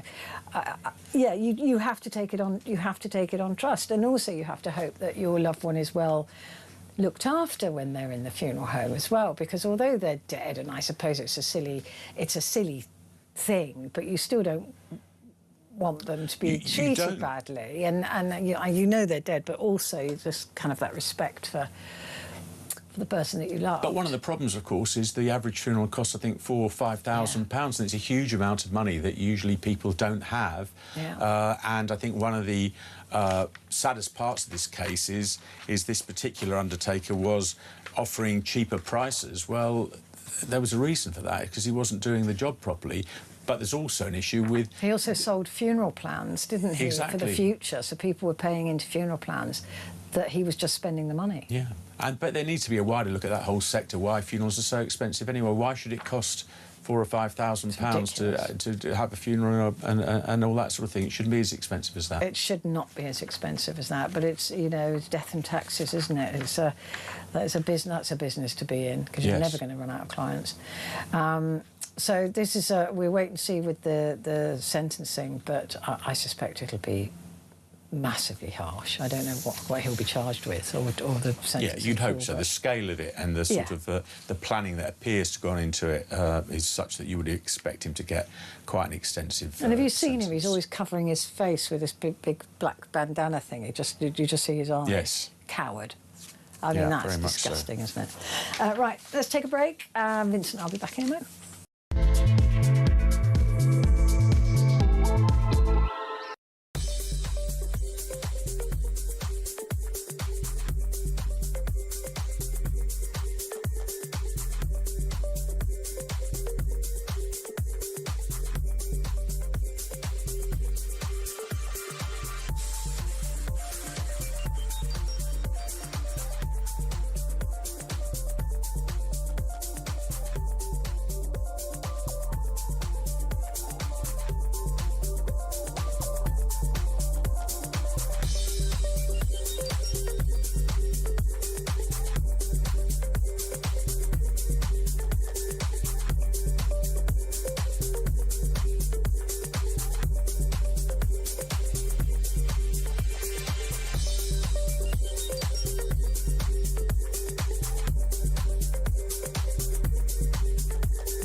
Across the UK, on DAB+, on YouTube, on your mobile, and on your side.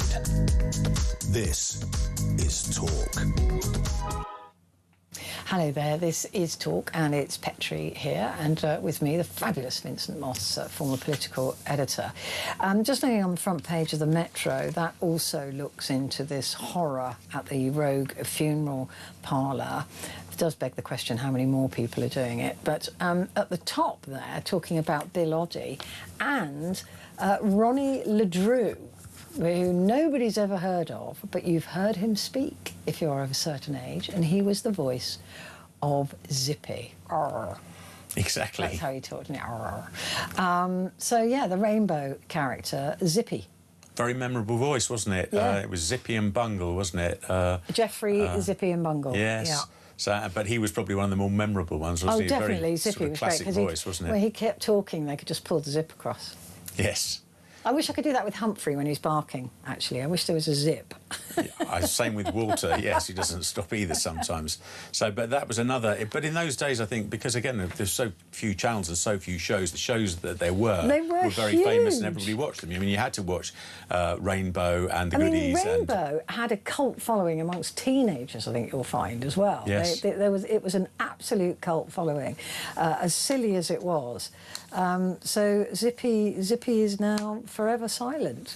Yes, a great shame. He will never speak again, mind you. So Zippy and Bill Oddie, they do. I tell you what, recently it does feel like people are dropping like flies. It really does. And maybe it's just because of the age group that I'm now in, that all my television heroes and film they're all starting to die. Yes, I think because your memories are quite strong, aren't they, of when you're sort of between perhaps 5 and 15 or 20, and it's those people who are obviously a bit older are sort of they're all going disappearing. Now. So, yeah, there's a whole period of them. And, of course, all the people who edit newspapers, largely speaking, are all of that generation as well. So it's they're talking about the things they remember in their childhood. So. Yeah, if I were to say to my son that you know, Bill Oddie, he'd be like, I heard of him, but... Or Zippy, he'd be like, well, yeah, whatever.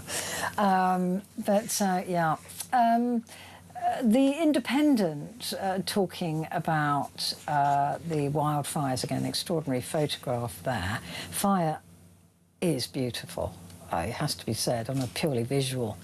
I mean, the thing I love the most is just staring into an open fire. It's just there's something animal. There's something in our history, isn't there, about fire? But it is devastating. It is, and that's why you see so much of it on television, because of course it's hypnotic, isn't it? It in a really I mean, it's is. obviously terrible what's happening, but just seeing the scale of it, when you It's a see the thing television picture, it was like the images that the pilot sent you earlier. Yeah. Just seeing the scale of it is what's terrifying, I think, to people looking at it from the UK. Is we've seen the odd small fire and saw the Cairngorms recently, but the scale of what's happening in France and Spain is next level, really. Next level. At the top, it says Brexit shift. Burnham could pledge to rejoin the EU in the next Labour manifesto. Well, there is pressure from those in the Labour Party to do that. I think Neil Kinnock was out the other day suggesting that this should be happening, and that would be one of the battlegrounds at the next election, because you've got sort of very anti-Europe parties, Reform surging along, the Conservatives. Well, maybe we'll get a proper argument this time. Yes, but will they go as far? Labour, there'll be pressure for Labour to put rejoining the EU in the next manifesto, as that headline alludes to. But that could be a step too far even for some Labour supporters. And, of course, we've got to bear in mind, what does the EU think about all of this? I mean, they may not welcome us back with open arms. Yeah, I'm not sure they will. And then right at the top, singer Carly Simon reveals Parkinson's and cancer diagnosis. That's heartbreaking. Great singer. The Sun newspaper. Oh, we're coming up to Glorious Goodwood. Crikey.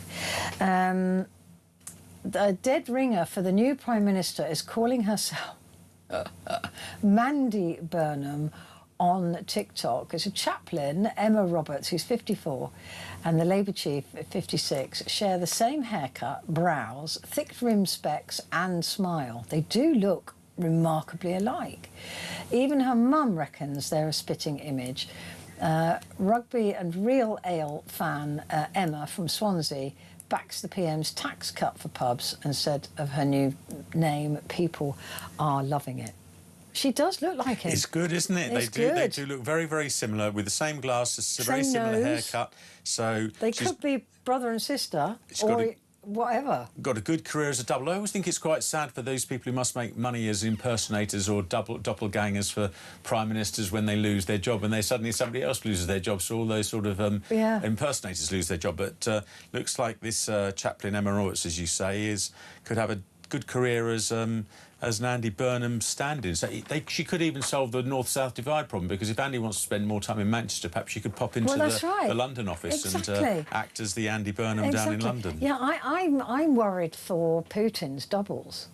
Oh yes, what are they all going to do? Yeah, because I had an idea for a book about that, about being a political double, and what happens. You have to go on the run, right?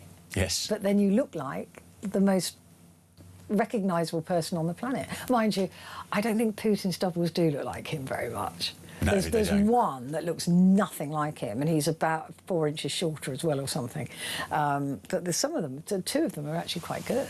Presumably they'll have to have plastic surgery after he disappears. You'd have to go into hiding, wouldn't you? I mean, it would just be... It's a good idea for a book, though, isn't it? It is. To be a political double, what you would do once your leader has been killed or has been lost his job. So there you go, Mandy Burnham. She's changed her name. She's got the same nose. They do look very, very similar. I mean, also maybe the Sun's chosen a perfect picture, but if it's not altered them, which doesn't look as though it has, they look very, very similar. They do look very similar. Good for her. And the Daily Star, the Bill Oddie there, Chris Packham paid tribute to Oddie and Springwatch star Bill Oddie, to Goody and Springwatch star Bill Oddie, who's died at 85, saying he was an utter joy to be with. Packham tribute to Springwatch star. We've lost a Goody and a bestie. So there you go, and there's a picture of the Goodies at the top there as young men. Crikey. Right, so that's the papers. Have you got anything that you've seen? Yes, I think there was an interesting story in the Guardian about AI-generated online doctors, which are now apparently a huge threat to public safety, because apparently more and more people are relying on things like TikTok for their medical advice. And the British Medical Association is suggesting that some of these accounts are peddling myths and promote so-called miracle cures. And they're saying that what you see on TikTok is actually some AI-generated doctors, and they've been found to spread myths about cancer, including the idea that microwaving food in plastic, using deodorants and sleeping next to your phone could all cause cancer, something which cancer researchers denied. So a lot of myths being put about by this AI-generated content. And doctors are warning, you know, just don't believe everything you see on TikTok or anything that's created by AI. Do you know, it's the bane of my life. I've got a friend of mine, Timmy, you know who you are, who's a total hypochondriac.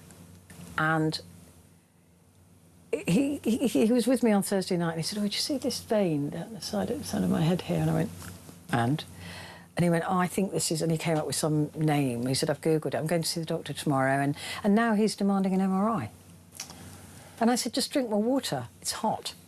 And he drinks Diet Coke. So, no, water. The clear stuff that comes out of the tap or in a bottle. That's what you need to do. If you've got headaches in the heat, that's what's causing it. No. And that's Dr. Google. It is Dr. Google and AI. I can't remember what it was called. It said, "I'm going to go blind." And then, you know, I was like, "You're not going to... You're seriously not." Well, I think it's called the worried well, isn't it? Who spend a lot of time in doctor's surgery. But then you've got the alternative version of that, which is people who do feel a bit sick and then never go. It's too late. So. But I know, there's no way. I mean, a stubbed toe, he'd be in there thinking it. I mean, and he's just survived prostate cancer, so he did have that. But he's got to find something else as well. Yeah, that's the danger of the internet, isn't it? It drives me... No, I can't tell you. He knows how much it winds me up. And he phoned me today and said, he said, "Oh, yeah, I went to doctors and I got blood tests." And I said, "What did they say?" And he said, "Everything's fine, but I didn't know that the day before I had the blood tests." And he said, "But I'm going to insist on an MRI now." Well, if he's had the blood test, I would have thought he's in, and they've all come back good, then he's in pretty good shape, because I think MRI scans aren't cheap, are they? No, they're not. And if he had to pay for them, he wouldn't have them. Well, exactly. I'll update you on this, because he absolutely winds me up with all... Because I'm the sort of, "Oh, you can still walk on it, you're fine." You know, yes. that's who I am, and that's who I was as a mother. Vincent Moss, thank you very much indeed. Great to see you, former political editor there. Right, coming up the other side of the break, we are going to be discussing the idea of social care and how do we pay for it and what needs to be done. Give me a call.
across the UK. On DAB+, on YouTube, on your mobile, and on your side. This is Talk.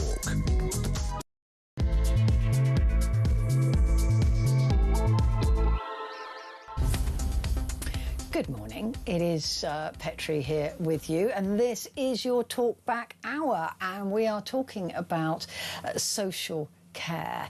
The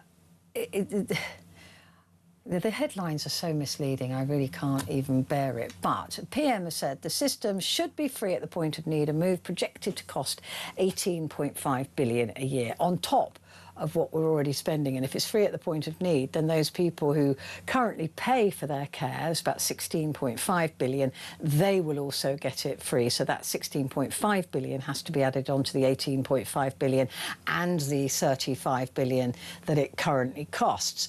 Along with other people, I suppose, the unpaid carers at home, they will no longer need to be unpaid carers at home. So those costs will go onto there as well. So it's not 18.5 billion pounds at all. So I just don't know how he's going to pay for it. But we've got a quick clip here of Andy Burnham talking about the fact that the NHS is in peril if we don't do this. I will go as quickly as I can on the reform of social care. Well, it's not, because a whole new system, which is what you asked, takes time. I think there are major changes you can make before the next election. This costs the NHS billions of pounds, and we will never get the NHS back to good waiting time standards until we fix social care. I can't put a timeline on it right here, right now. If we don't do it, the NHS will collapse under the weight of trying to care for people who've really not really needed to end up in the NHS system. I do agree with him. I do agree with him. I think the biggest problem with social care was when it was stripped out of the NHS, because then you've got two systems fighting each other, and they don't play well. I can guarantee you that, and that has really exacerbated the problems for social care. That it's being run on a sort of individual basis by councils, and not as an entire body. So you see definitely postcode lotteries. You see definite arguments between the NHS and the social care system. So it is not well run at the moment, but I love the idea of a social care system. I do. I think that everybody will benefit from that, but I don't know how he is going to pay for this. I just don't understand that they keep talking about it projected to cost 18.5 billion a year. It's just that's a fallacy. That's just it doesn't even feel like it's been costed. And you and I know how expensive things are, right? Is it likely that free at the point of need social care for everybody is going to cost 18.5 billion? No, of course it isn't. Of course it isn't. So I just wish that there was a little bit more honesty in the system. But anyway, look, I agree that it is something we should be aiming for. I absolutely understand that this is a bill that will continue to rise because we've got an ever-growing older population. But it's never been about wanting something. We could all want something. It's always been about affording it. Can we afford it? Can we keep doing this? Can we keep providing as a country for every eventuality in somebody's life and pay for it? The welfare bill is already more than the total intake to the exchequer of income tax. It's already more than that. Just that one tax, income tax, one of the biggest taxes in the country, is already not enough to pay the welfare bill. So where does the money come from? Do you support a death tax? Would you be happy to pay a death tax? Is that something that you think we're just going to have to do? Now, a death tax is not like inheritance tax. It would be a 10% tax on everybody, on every single person that dies in this country. You imagine the administration of that. I mean, already with inheritance tax, it can take 2 years, 3 years to go through probate, to drag families through all of that, and figure out who's owed what. I mean, 2 or 3 years from somebody's death to finalising probate. Imagine if that's hundreds of, and that's only about 32,000 people a year go through that.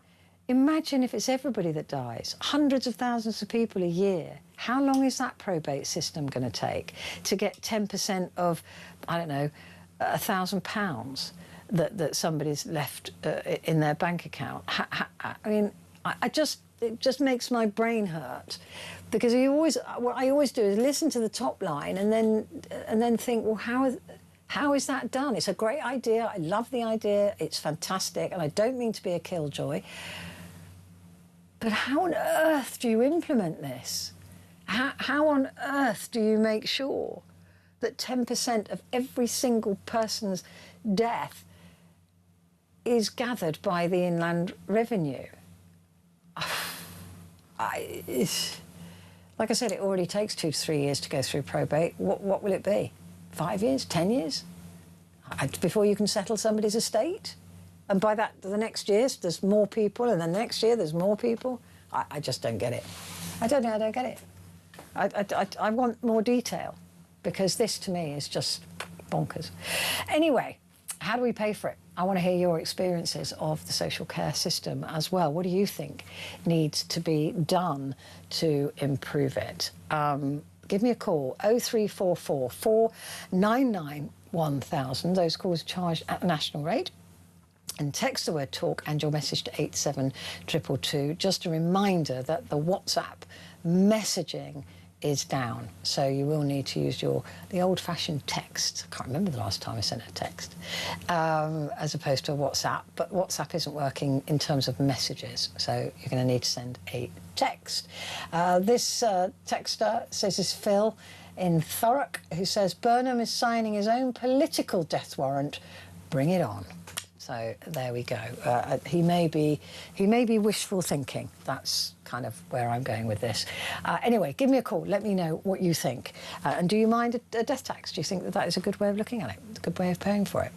Sheldon is in Swansea. I haven't spoken to you for a while. Sheldon, how are you? I'm all right, darling. How are you? Okay? I'm very well. How are you?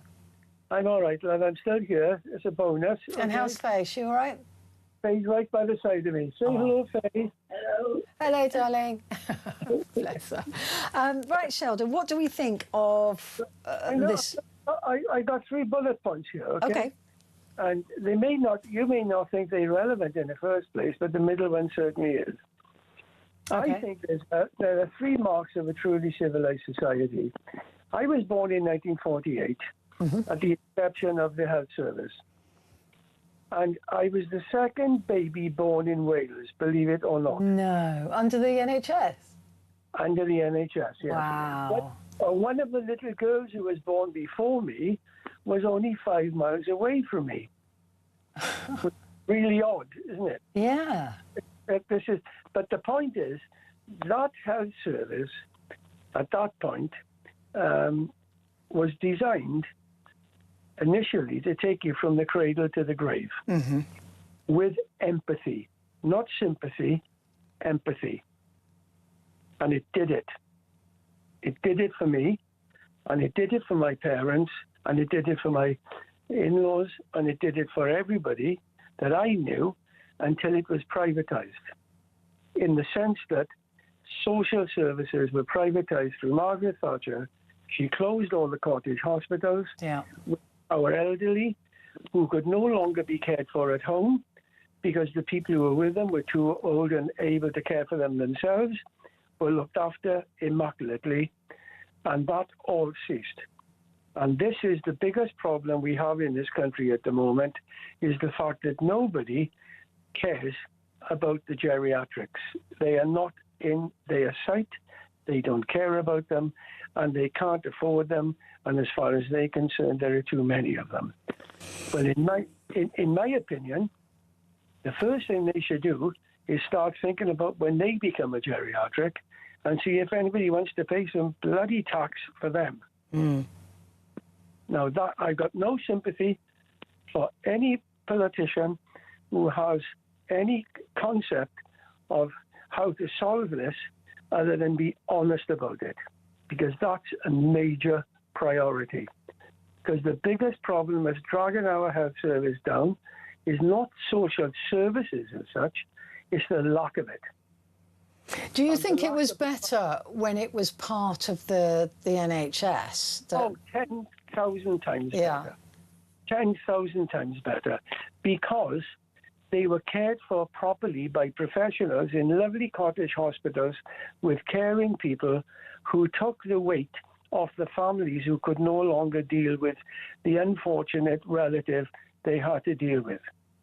Well, and also that freed up the hospital beds, didn't it? Because there's a lot of people that are not ill, but they're not well enough to look after themselves at home. So it was a kind of stopgap, wasn't it? It was a major thing because there was no bed blocking. There was none of. I hate that term. Exactly, and there was none of this nonsense where you had to have go through a complete.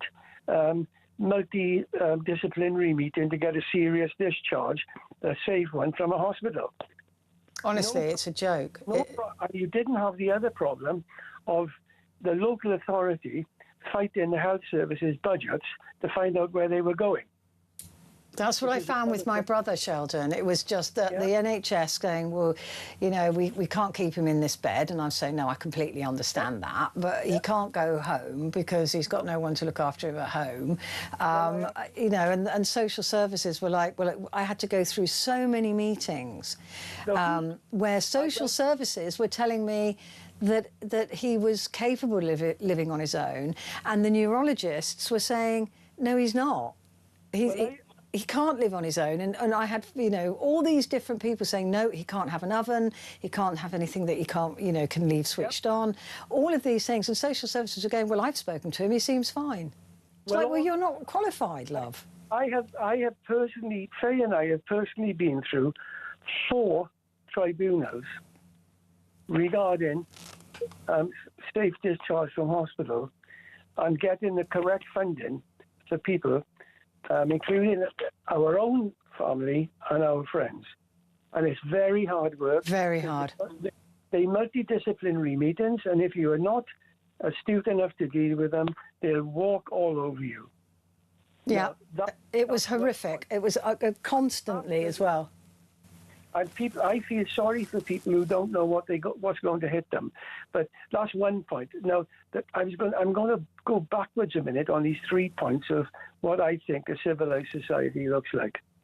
I believe that my father told me when I was about 11 years old that the mark of it, and he was a man who had been through the Second World War and been sunk twice in the Royal Navy. Wow.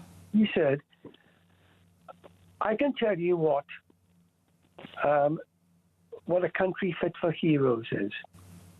The first mark is this: everybody, rich or poor, is entitled to a secure home where they can bring up a decent family without any threat of eviction or anything else. And secondly, you need the health service, which has been created from the day you were born, son, which said the cradle to the grave, empathetically. And the third thing was that you all deserve access to a decent education. I don't mean a first-class one, but a decent one.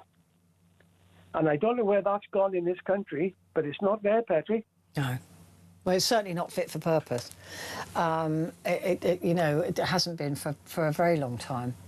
But yeah, I mean, I think that that the social care is such a massive issue, and this is why lots of governments have failed to address it, right? Because this is incredibly expensive, what he's talking about. Well, I think the expense comes from the fact that when it was originally still in the hands of the health service, we had the provision of professional nurses, professional doctors in cottage hospitals who looked after small amounts of people in regional areas which had access to their own families, and I've been to many of them. And that was taken away from us by Margaret Thatcher. Well, there's all this talk of care in the community, wasn't there, which just doesn't work. Can you tell me how a 70-year-old disabled person looks after an 88-year-old ill person? I don't know. It's just not possible, is it? It really isn't. And like I was saying, Sheldon, there's all of these people who are unpaid carers. You know, the situation that you're in with the lovely Faye, and you know, if it's to be free, then it should be free to you as well. So you'll be using it as well. So the idea that it's 18.5 billion is just laughable. Just makes me cross. It's nuts. Yeah. And there is no way at all that we'll ever get back to some sense of the nuclear family, as I understand it, until we get back to some sort of civilized, empathetic understanding of what happens when people fall on hard times. Yeah. Yeah, there's no empathy, is there? There doesn't appear to be at the moment. Unfortunately, I think the majority of the people in this country, not the millionaires, they can leave if they want to, as far as I'm concerned, because they are only a minor taxpayer in this country. The biggest amount of money going to the exchequer comes from ordinary working people. And I think ordinary working people have got to understand that they're going to have to cough up another 2 or 10 pence in the pound to look after the future of this country with a health, education and homes. And yeah, I think that the honest conversations have got to come. But do you support a death tax? Well, I don't know about the death tax so much because I think it's going to be very hard to collect. But I do believe that income tax, which is the killer, of course, everybody talks about it, but I think that in reality, we've got to face up to the fact that if we want to create secure homes for people who can't buy, and we want to secure a health service that looks after people properly, and we want to secure a decent education, ordinary people in this country, the vast 99% of the ordinary people in this country have got to look after themselves by paying a little bit more tax. It feels like the burden just will keep growing, Sheldon, because you know we're often told, oh, it's just a little bit more tax, it's just, and then it all accumulates and adds up and adds up and adds up, and then politicians have got no fresh ideas. They don't like cutting things because it makes them unpopular. So what do? Go back to the taxpayer yet again. Well, if we go back to the fact that we're going to cut the bills for disabled or whatever we're going to do when it comes down to that, and check out youngsters who have got ADHD, and we're not going to pay them anything anymore, and we're going to be cruel to this and cruel to those and cruel to this, or whatever we want to do, or face up to the fact, one thing I believe in sincerely, this country has got 52 million people in here who shouldn't be here. That's what's wrong with this country. It was 52 million? Something like that. No. You'll be amazed. Our entire population is only about 60-odd million, isn't it? I didn't mean... I meant 5.2 million, I'm sorry. Oh, right, OK. That makes more sense. In this country who already have become the burden on this country because we can... And I think we need a 5-year moratorium on immigration. Do you know, I'd like a 5-year moratorium on lazy British-born people not getting a job as well.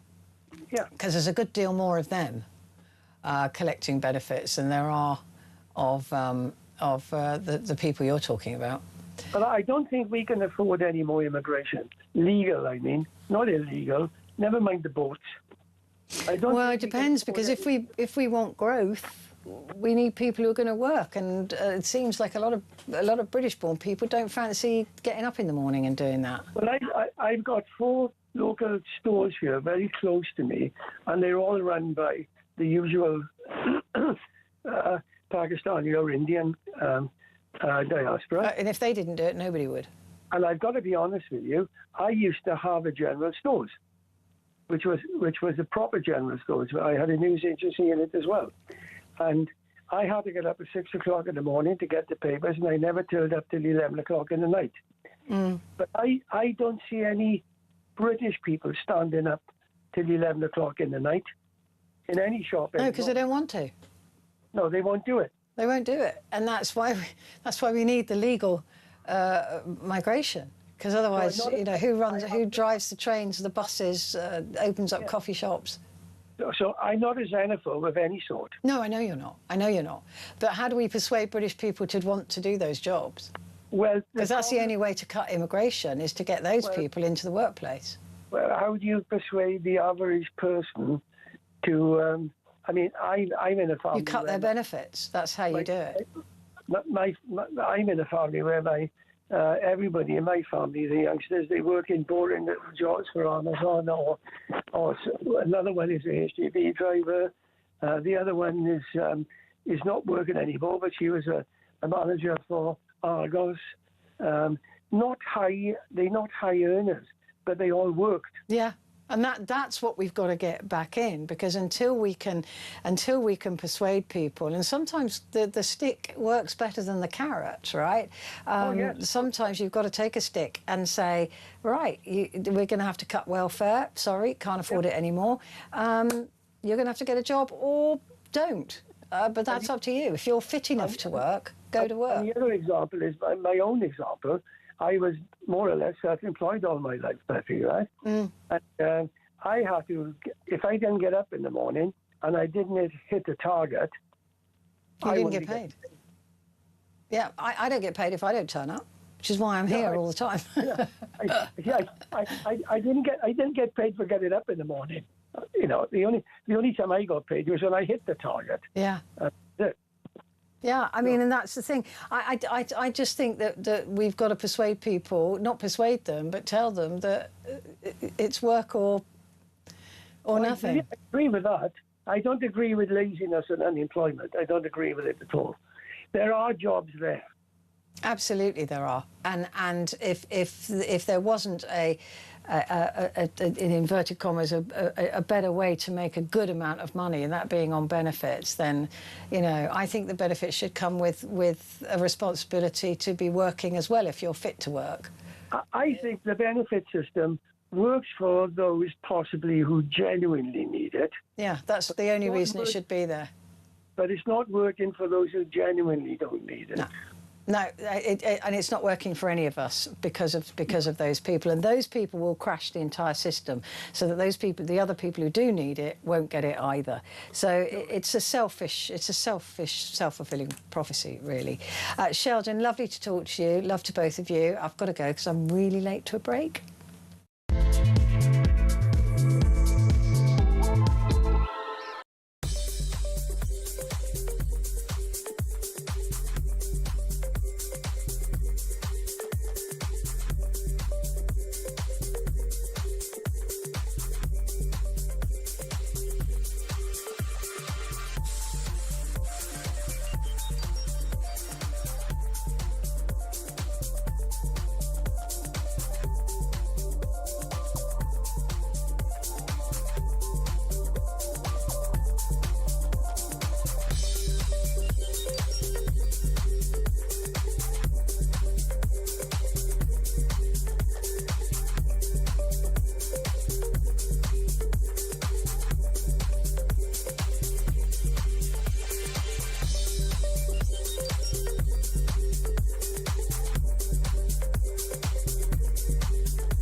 across the UK.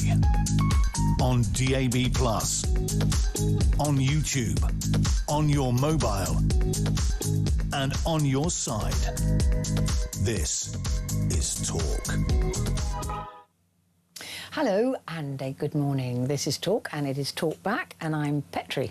And we're talking about social care and how we pay for it, because Andy Burnham wants to do a free at the point of need social care system, which is a really great idea. It's a fantastic idea, and I support it 100% as an idea.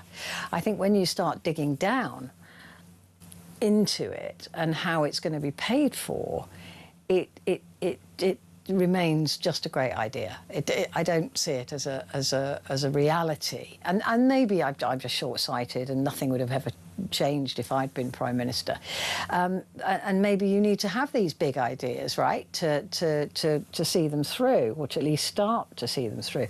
But I think given the constraints on us at the moment financially, he needs to be more honest with himself about this, and the idea that this free at the point of need is projected to cost 18.5 billion a year is for the birds. That's just for the birds. I don't believe a word of it.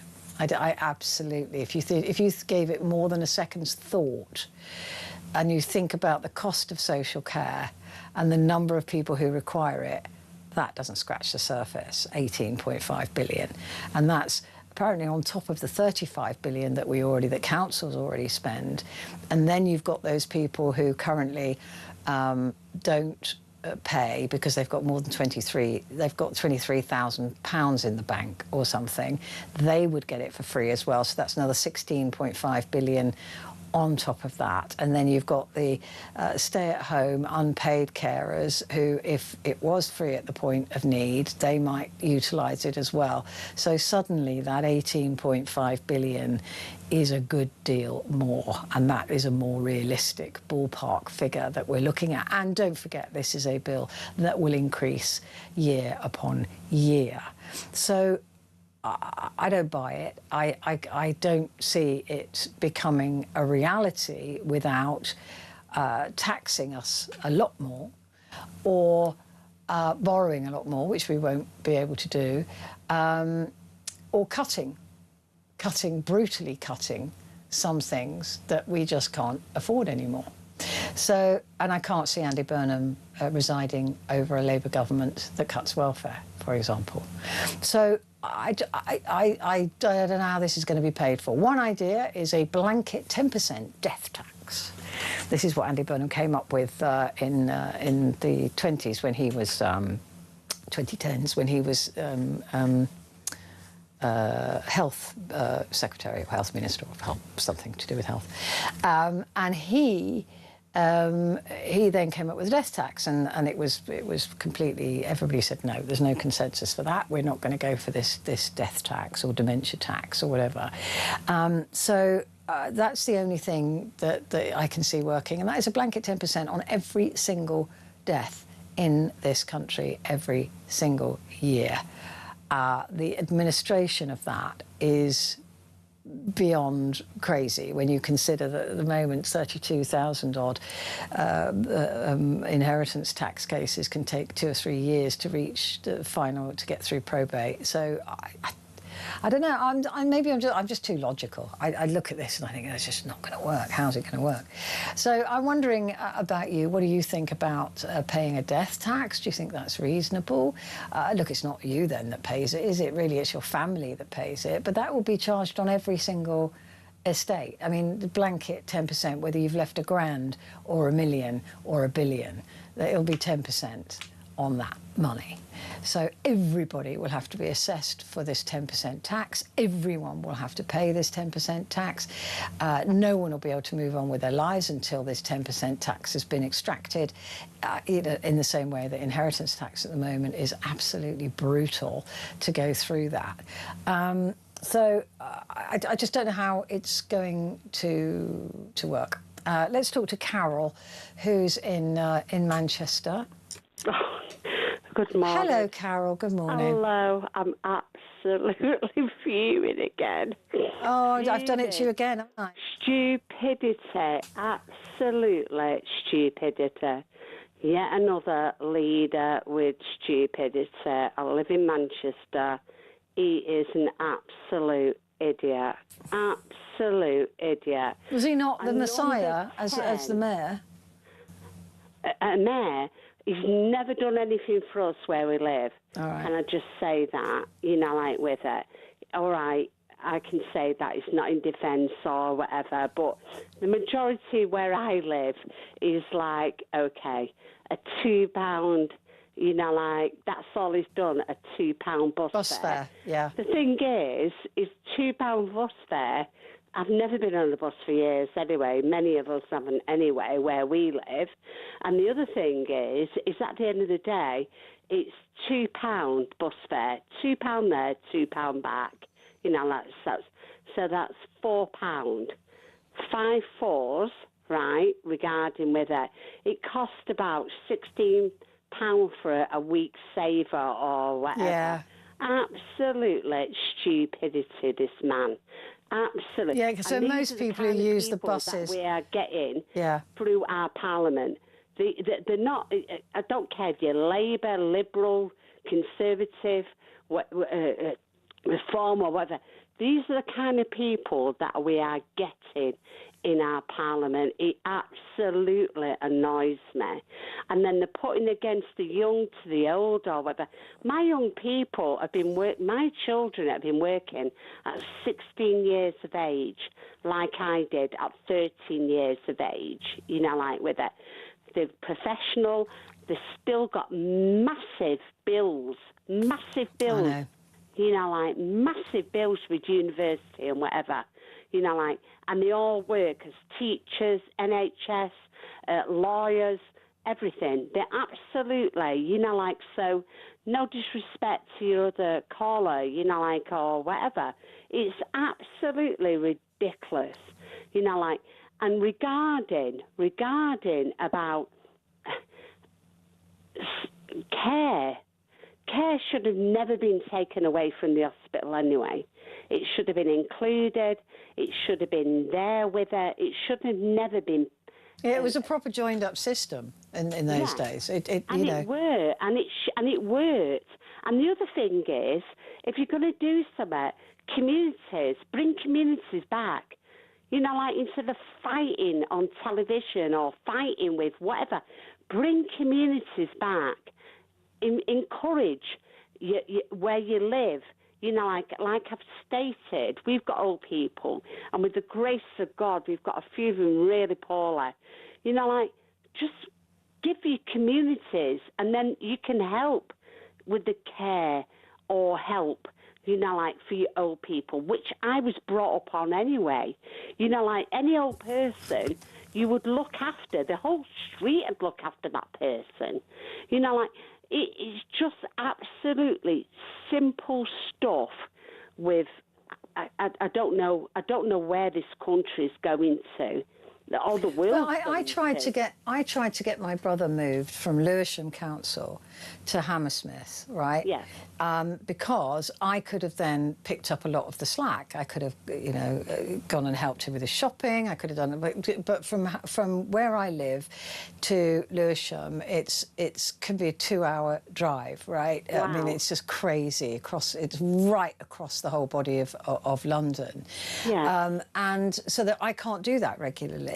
But if he was in Hammersmith, I could then, you know, if he was taken care of in Hammersmith, then I could go and visit him 2 or 3 times a week, take him shopping, take the pressure off the social care system. They wouldn't do it. Yeah. They wouldn't do it. Because it's not one system. It's a council saying, well, Hammersmith is saying, well, we're not going to pay for him. And it was just like, well, this. First of all, this is a human being whose life I can make easier and better. If he's living closer to me, I don't mean, he doesn't have to be next door, but, you know, closer to, at least in the same borough. And they wouldn't do it because it's not one system. These are all fiefdoms. Exactly. And so you can't even help. And it's the same. I've got a sister, I've just come back today, who's got learning difficulties and schizophrenic and whatever. Me and my son have been down there. We've literally, because she lives in Bury, I live in Manchester, we're literally, you know, like, and we're doing all this. So there's no carers there. No, there's nobody paying for that. Her family, me, and my family are helping her, you know, like, and we're doing what we're doing and whatever. And what annoys me so much is, like, Bury, Manchester, Tameside, all of these, which is Andy's, what you call it, with it, we're all different mixtures of all different rules. You know, like, it's absolutely disgraceful. It really is, and this is why the system doesn't work. Now, what he wants to do now, I mean, with the grace of God, we're laughing in Manchester because we're fuming with it. You know, like, a number 10 in Manchester, what for? What for? You've got London, who is wherever it be. You know, that's the centre. That's the centre of England, this country. And then it's paying all that money. That money needs to be going somewhere else. I know, it's just a vanity it's a vanity project. And it's got a slug. It's slug and lettuce next door to it. You've got the police, you know, like, it's absolutely pathetic. And it's going to cost, you know, he's saying it's not going to cost us any extras. Again, isn't true, because it's got to be, it's got to be secured. They're already offering people resettlement money to move to Manchester. But for what? I know. What? What is it? Just to prove a point. What is he doing? You know, like, you've got the north and the south. We've got the east and the west, or whatever. You can do it in a better way. You do not need to have more civil servants. You don't need to, you know, like. I completely agree. There's too many layers of government. There's too many civil servants. There's too many politicians, and they absolutely fail us at every single turn. Carol, good to talk to you. Thank you for your call. I've got to take a quick break.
Across the UK, on DAB+, on YouTube, on your mobile, and on your side. This is Talk. Hello and a good morning to you. It's Petrie here with you on your Talkback Hour, and we're talking about the social care system and how Andy Burnham, he's going to be talking about this on Wednesday. I wouldn't expect much in the way of detail, but he's talking about making social care free at the point of need, which is big like the NHS, which is a huge undertaking. It is a massive undertaking, and one that'll be very, very expensive. But is it something that he should be? I mean, I think it's definitely something he should try to do, but I just don't know how he's going to pay for it all. And that is kind of quite important at the moment when we've got an issue with Russia and, you know, potential war on our doorstep. I mean, and having to improve the defences of this country, which is no doubt something we should be concentrating on. There's no point having a welfare state if we're all, you know, in gulags. So yeah, it's an interesting time, and the world economy is looking increasingly at risk of in total and utter collapse if the Suez Canal is closed, as well as the Strait of Hormuz. So we're looking at some very, very precarious times, and here we are talking about improving social care, which I think would be a lovely to have, but can we really afford it? That's the question. And what needs to change? What would you want Andy Burnham to hear before he speaks on Wednesday on social care? Joining me now to chat about this is Steve, who's in South Wales. Borodar, Steve? Can't speak to me in Welsh, I don't understand. Oh, that's the only Welsh I speak, so that's about it. Anyway, a very good day to you, Steve. What do you think about this? I knew that. Well, I just lost my eyesight it started in December. Right. And by January, I'd lost my eyesight. I'm 73 years of age. Wow, you can't find it anywhere? No, I'm totally... Oh, you poor thing. So what caused this? Well, right, 10 years ago, I lost my eyesight in the one eye. Right. With a bleed. And it's a bleed in the eye that it's like a stroke of the eye, and it destroys the optic nerve. Right. And that was 10 years ago. Well, I've just had the other one go in, like I said, it started in December. I went, something was wrong. By January, they said, well, no, we can't do no more for you. Oh, bless you. So that was just, anyway. Yeah. That's a shock, isn't it? So, okay, so well, how are you cared for? Have you got carers? I'll tell you now. I go to bed every night, and I really don't want to wake up in the morning. Oh, bless you. But I know that's another story. Yeah, all the carers and all. But what happened, we've applied for PIP. And my wife's 70 years of age. She's not in the best of health. So we applied for PIP, filled it all in. It came back last week. Every time, and if you, it takes 15 weeks. And they sent it back saying, no, you can't have it. They put me down as planning and exiting a journey, 2 points. I'm blind. Going into the kitchen and cooking myself a meal, 2 points. I mean, and this fall is just terrible for a blind person.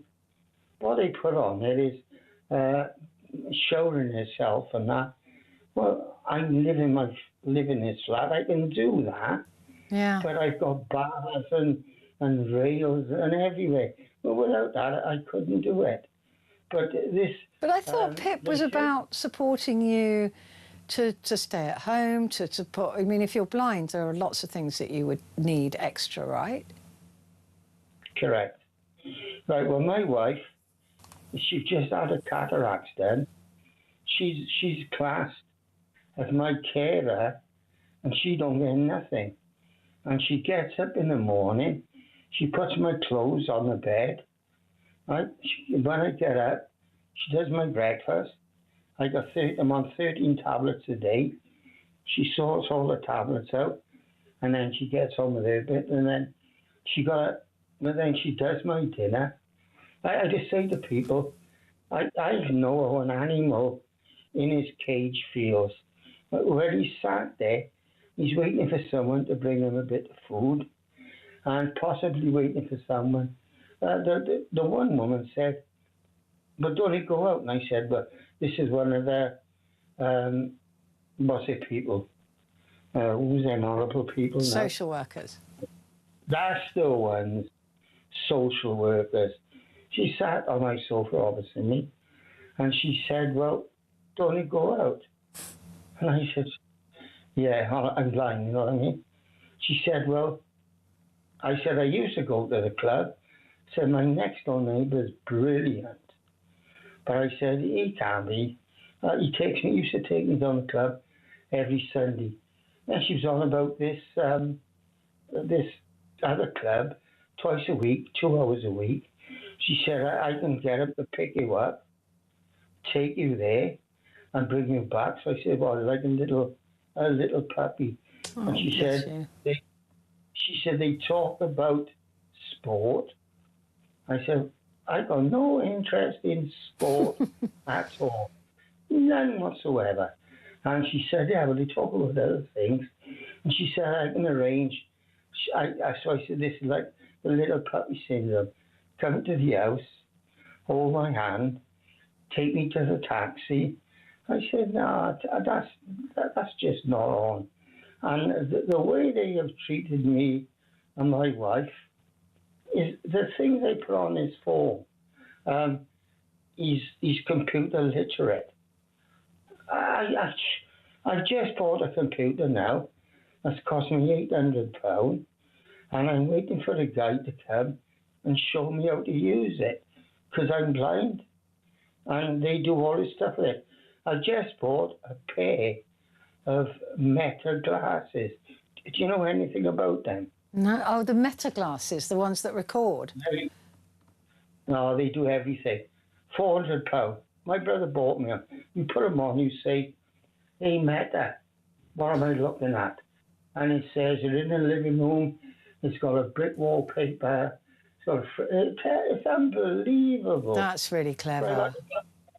You listen now. But that's what PIP is for. That's why you should. And do you and your wife get any support from social services at all? Do you get a cleaner or nothing? No, well, yeah, actually, we had a woman come up, unbelievable, because Margaret, my wife, had phoned, tried a few times for carers allowance. And they said they recognised her as a carer, but they wouldn't pay her nothing. So this woman come up and she filled the forms in. So now, a couple of months ago, she was awarded a carer's allowance. But what she does for me, my wife, is unbelievable. Oh, bless her. This carer walker said, do you go for a walk? Wait, I'm blind. I mean, why is she talking? Why? I mean, I can hear it in your voice that you just hate being patronised and put down and treated like, less of a man because you've lost your eyesight. Correct. It's demeaning, isn't it, the way they talk? The way they have treated you or treated me is just, it's unbelievable. Like I said, it just cost me £800 for a HP laptop, one of the big ones. £400. I was lucky because my brother, he's just retired and he's got a few bob. So he bought me these Meta glasses, £400. Wow. I just bought a watch.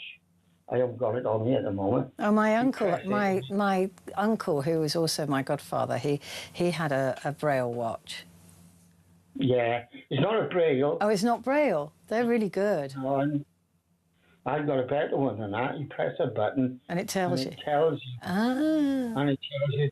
And you press it again and it tells you the date and everything. Oh, wow. I wish I had it on me. I wish I had it on me, but I haven't. And like I said, so I've had to pay for these glasses, a laptop, that I've got a guy coming up, a sight-impaired guy. So he can help you with the audio instructions and things like that? Teach me how to use it. I open a laptop now and around and it's all, this is, it tells you everything. But he's going to come up and teach me how to use his laptop. And have you spoken to any of the eyesight charities like the RNIB or anybody like that? Were you a service? Did you serve in the army or in the military at all? No, you didn't. I was one of the silly ones that went underground. They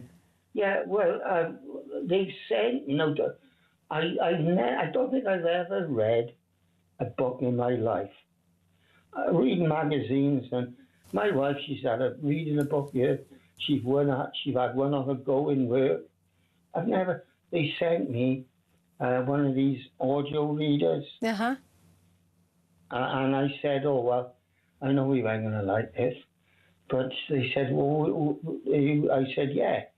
Tommy Robinson has got 4 books out. I'd like to have them 4 books. They sent me, what's his name, Blackadder? Ah, Tony Robinson. Yeah. Tony Robinson. They sent me a book. They sent me a book. They're very good, though. Have you listened to them? Whoa. I've listened. Anyway, and they give me 12 episodes of Blackadder. Brilliant. So that was it. Much better for you. Much better for you, honestly, Steve. But listen, you should reach out to some of the, because they can offer you practical advice, emotional support to help you with your, you know, benefits and things like that. Probably help you with your PIP as well. So I would talk to the RNIB, the Royal Institute of Blind People, Royal National Institute, or the Thomas Pocklington Trust. Well, the blind people, because I just had a bad fall, and I mean a bad fall. I didn't break anything, but I couldn't walk, and they wanted to come up, because I said, oh, just show me how to make a cup of tea, how to make a sandwich. Yeah, and they will. They're brilliant. Said, right. But I had a physiotherapist coming up every week, because I couldn't walk. Anyway, I'm getting in now. So she said, right, I'll discharge you now. You keep on doing what you're doing. So the wife phoned up a backup, the blind people, and said, right, you wouldn't come while my husband was on therapy. So he's off it all now. So we are waiting for them. Yeah, I would just call them. Honestly, Steve, just keep calling them and saying, look, you're in this predicament. You can't get the help and support you need. And they're absolutely brilliant. It's all they do is just, you know, look after people like you. They don't treat you like you're an invalid. They don't treat you like you're a kid. You know, it's proper adult support that you'll get. Steve, do call again. Let me know how you get on. I've just got to go because I'm really late to another break, but I'd love to talk to you again. So do call again. Quick break.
Across the UK, on DAB+, on YouTube, on your mobile, and on your side. This is Talk. Good morning. This is Talk, and it's Talk Back until the top of the hour. And we've been talking about the social care system as it is at the moment. I'm absolutely shocked that Steve didn't get any support or PIP or anything for his blindness. I think that is shocking, really shocking.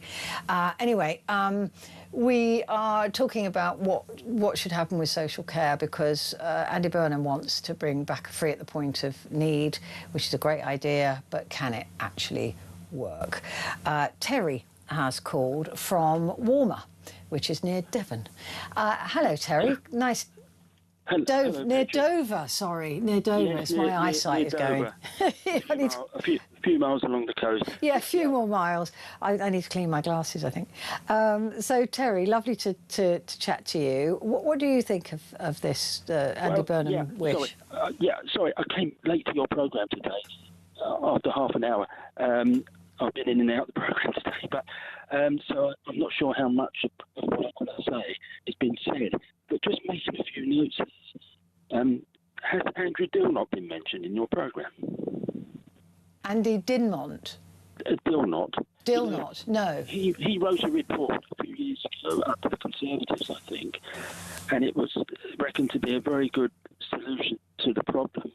But it was kicked down the road because of lack of money or something, so it wasn't taken up. But to my mind, Petrie, it seems very straightforward. You've got a private care system, and they're making a fortune, these care homes. Yeah. There used to be a lot of council care homes, but they seem to have reduced these days.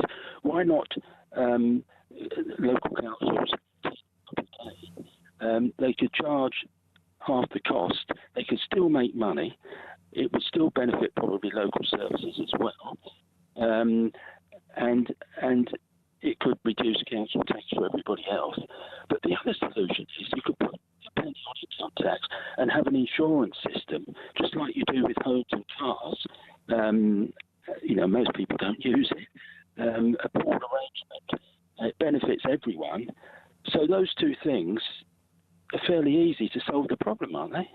That's quite interesting. A nationally backed insurance policy, so that if you ever need adult social care, you can cash it in. But if you don't need it, then the money you've paid into that insurance goes in to support those who do need it. I quite like that idea. Yeah, you've hit the nail on the head perfectly there, Petrie. That is the thing. It's just like the council tax in general, because I'm going off tangent a bit, but you can have an elderly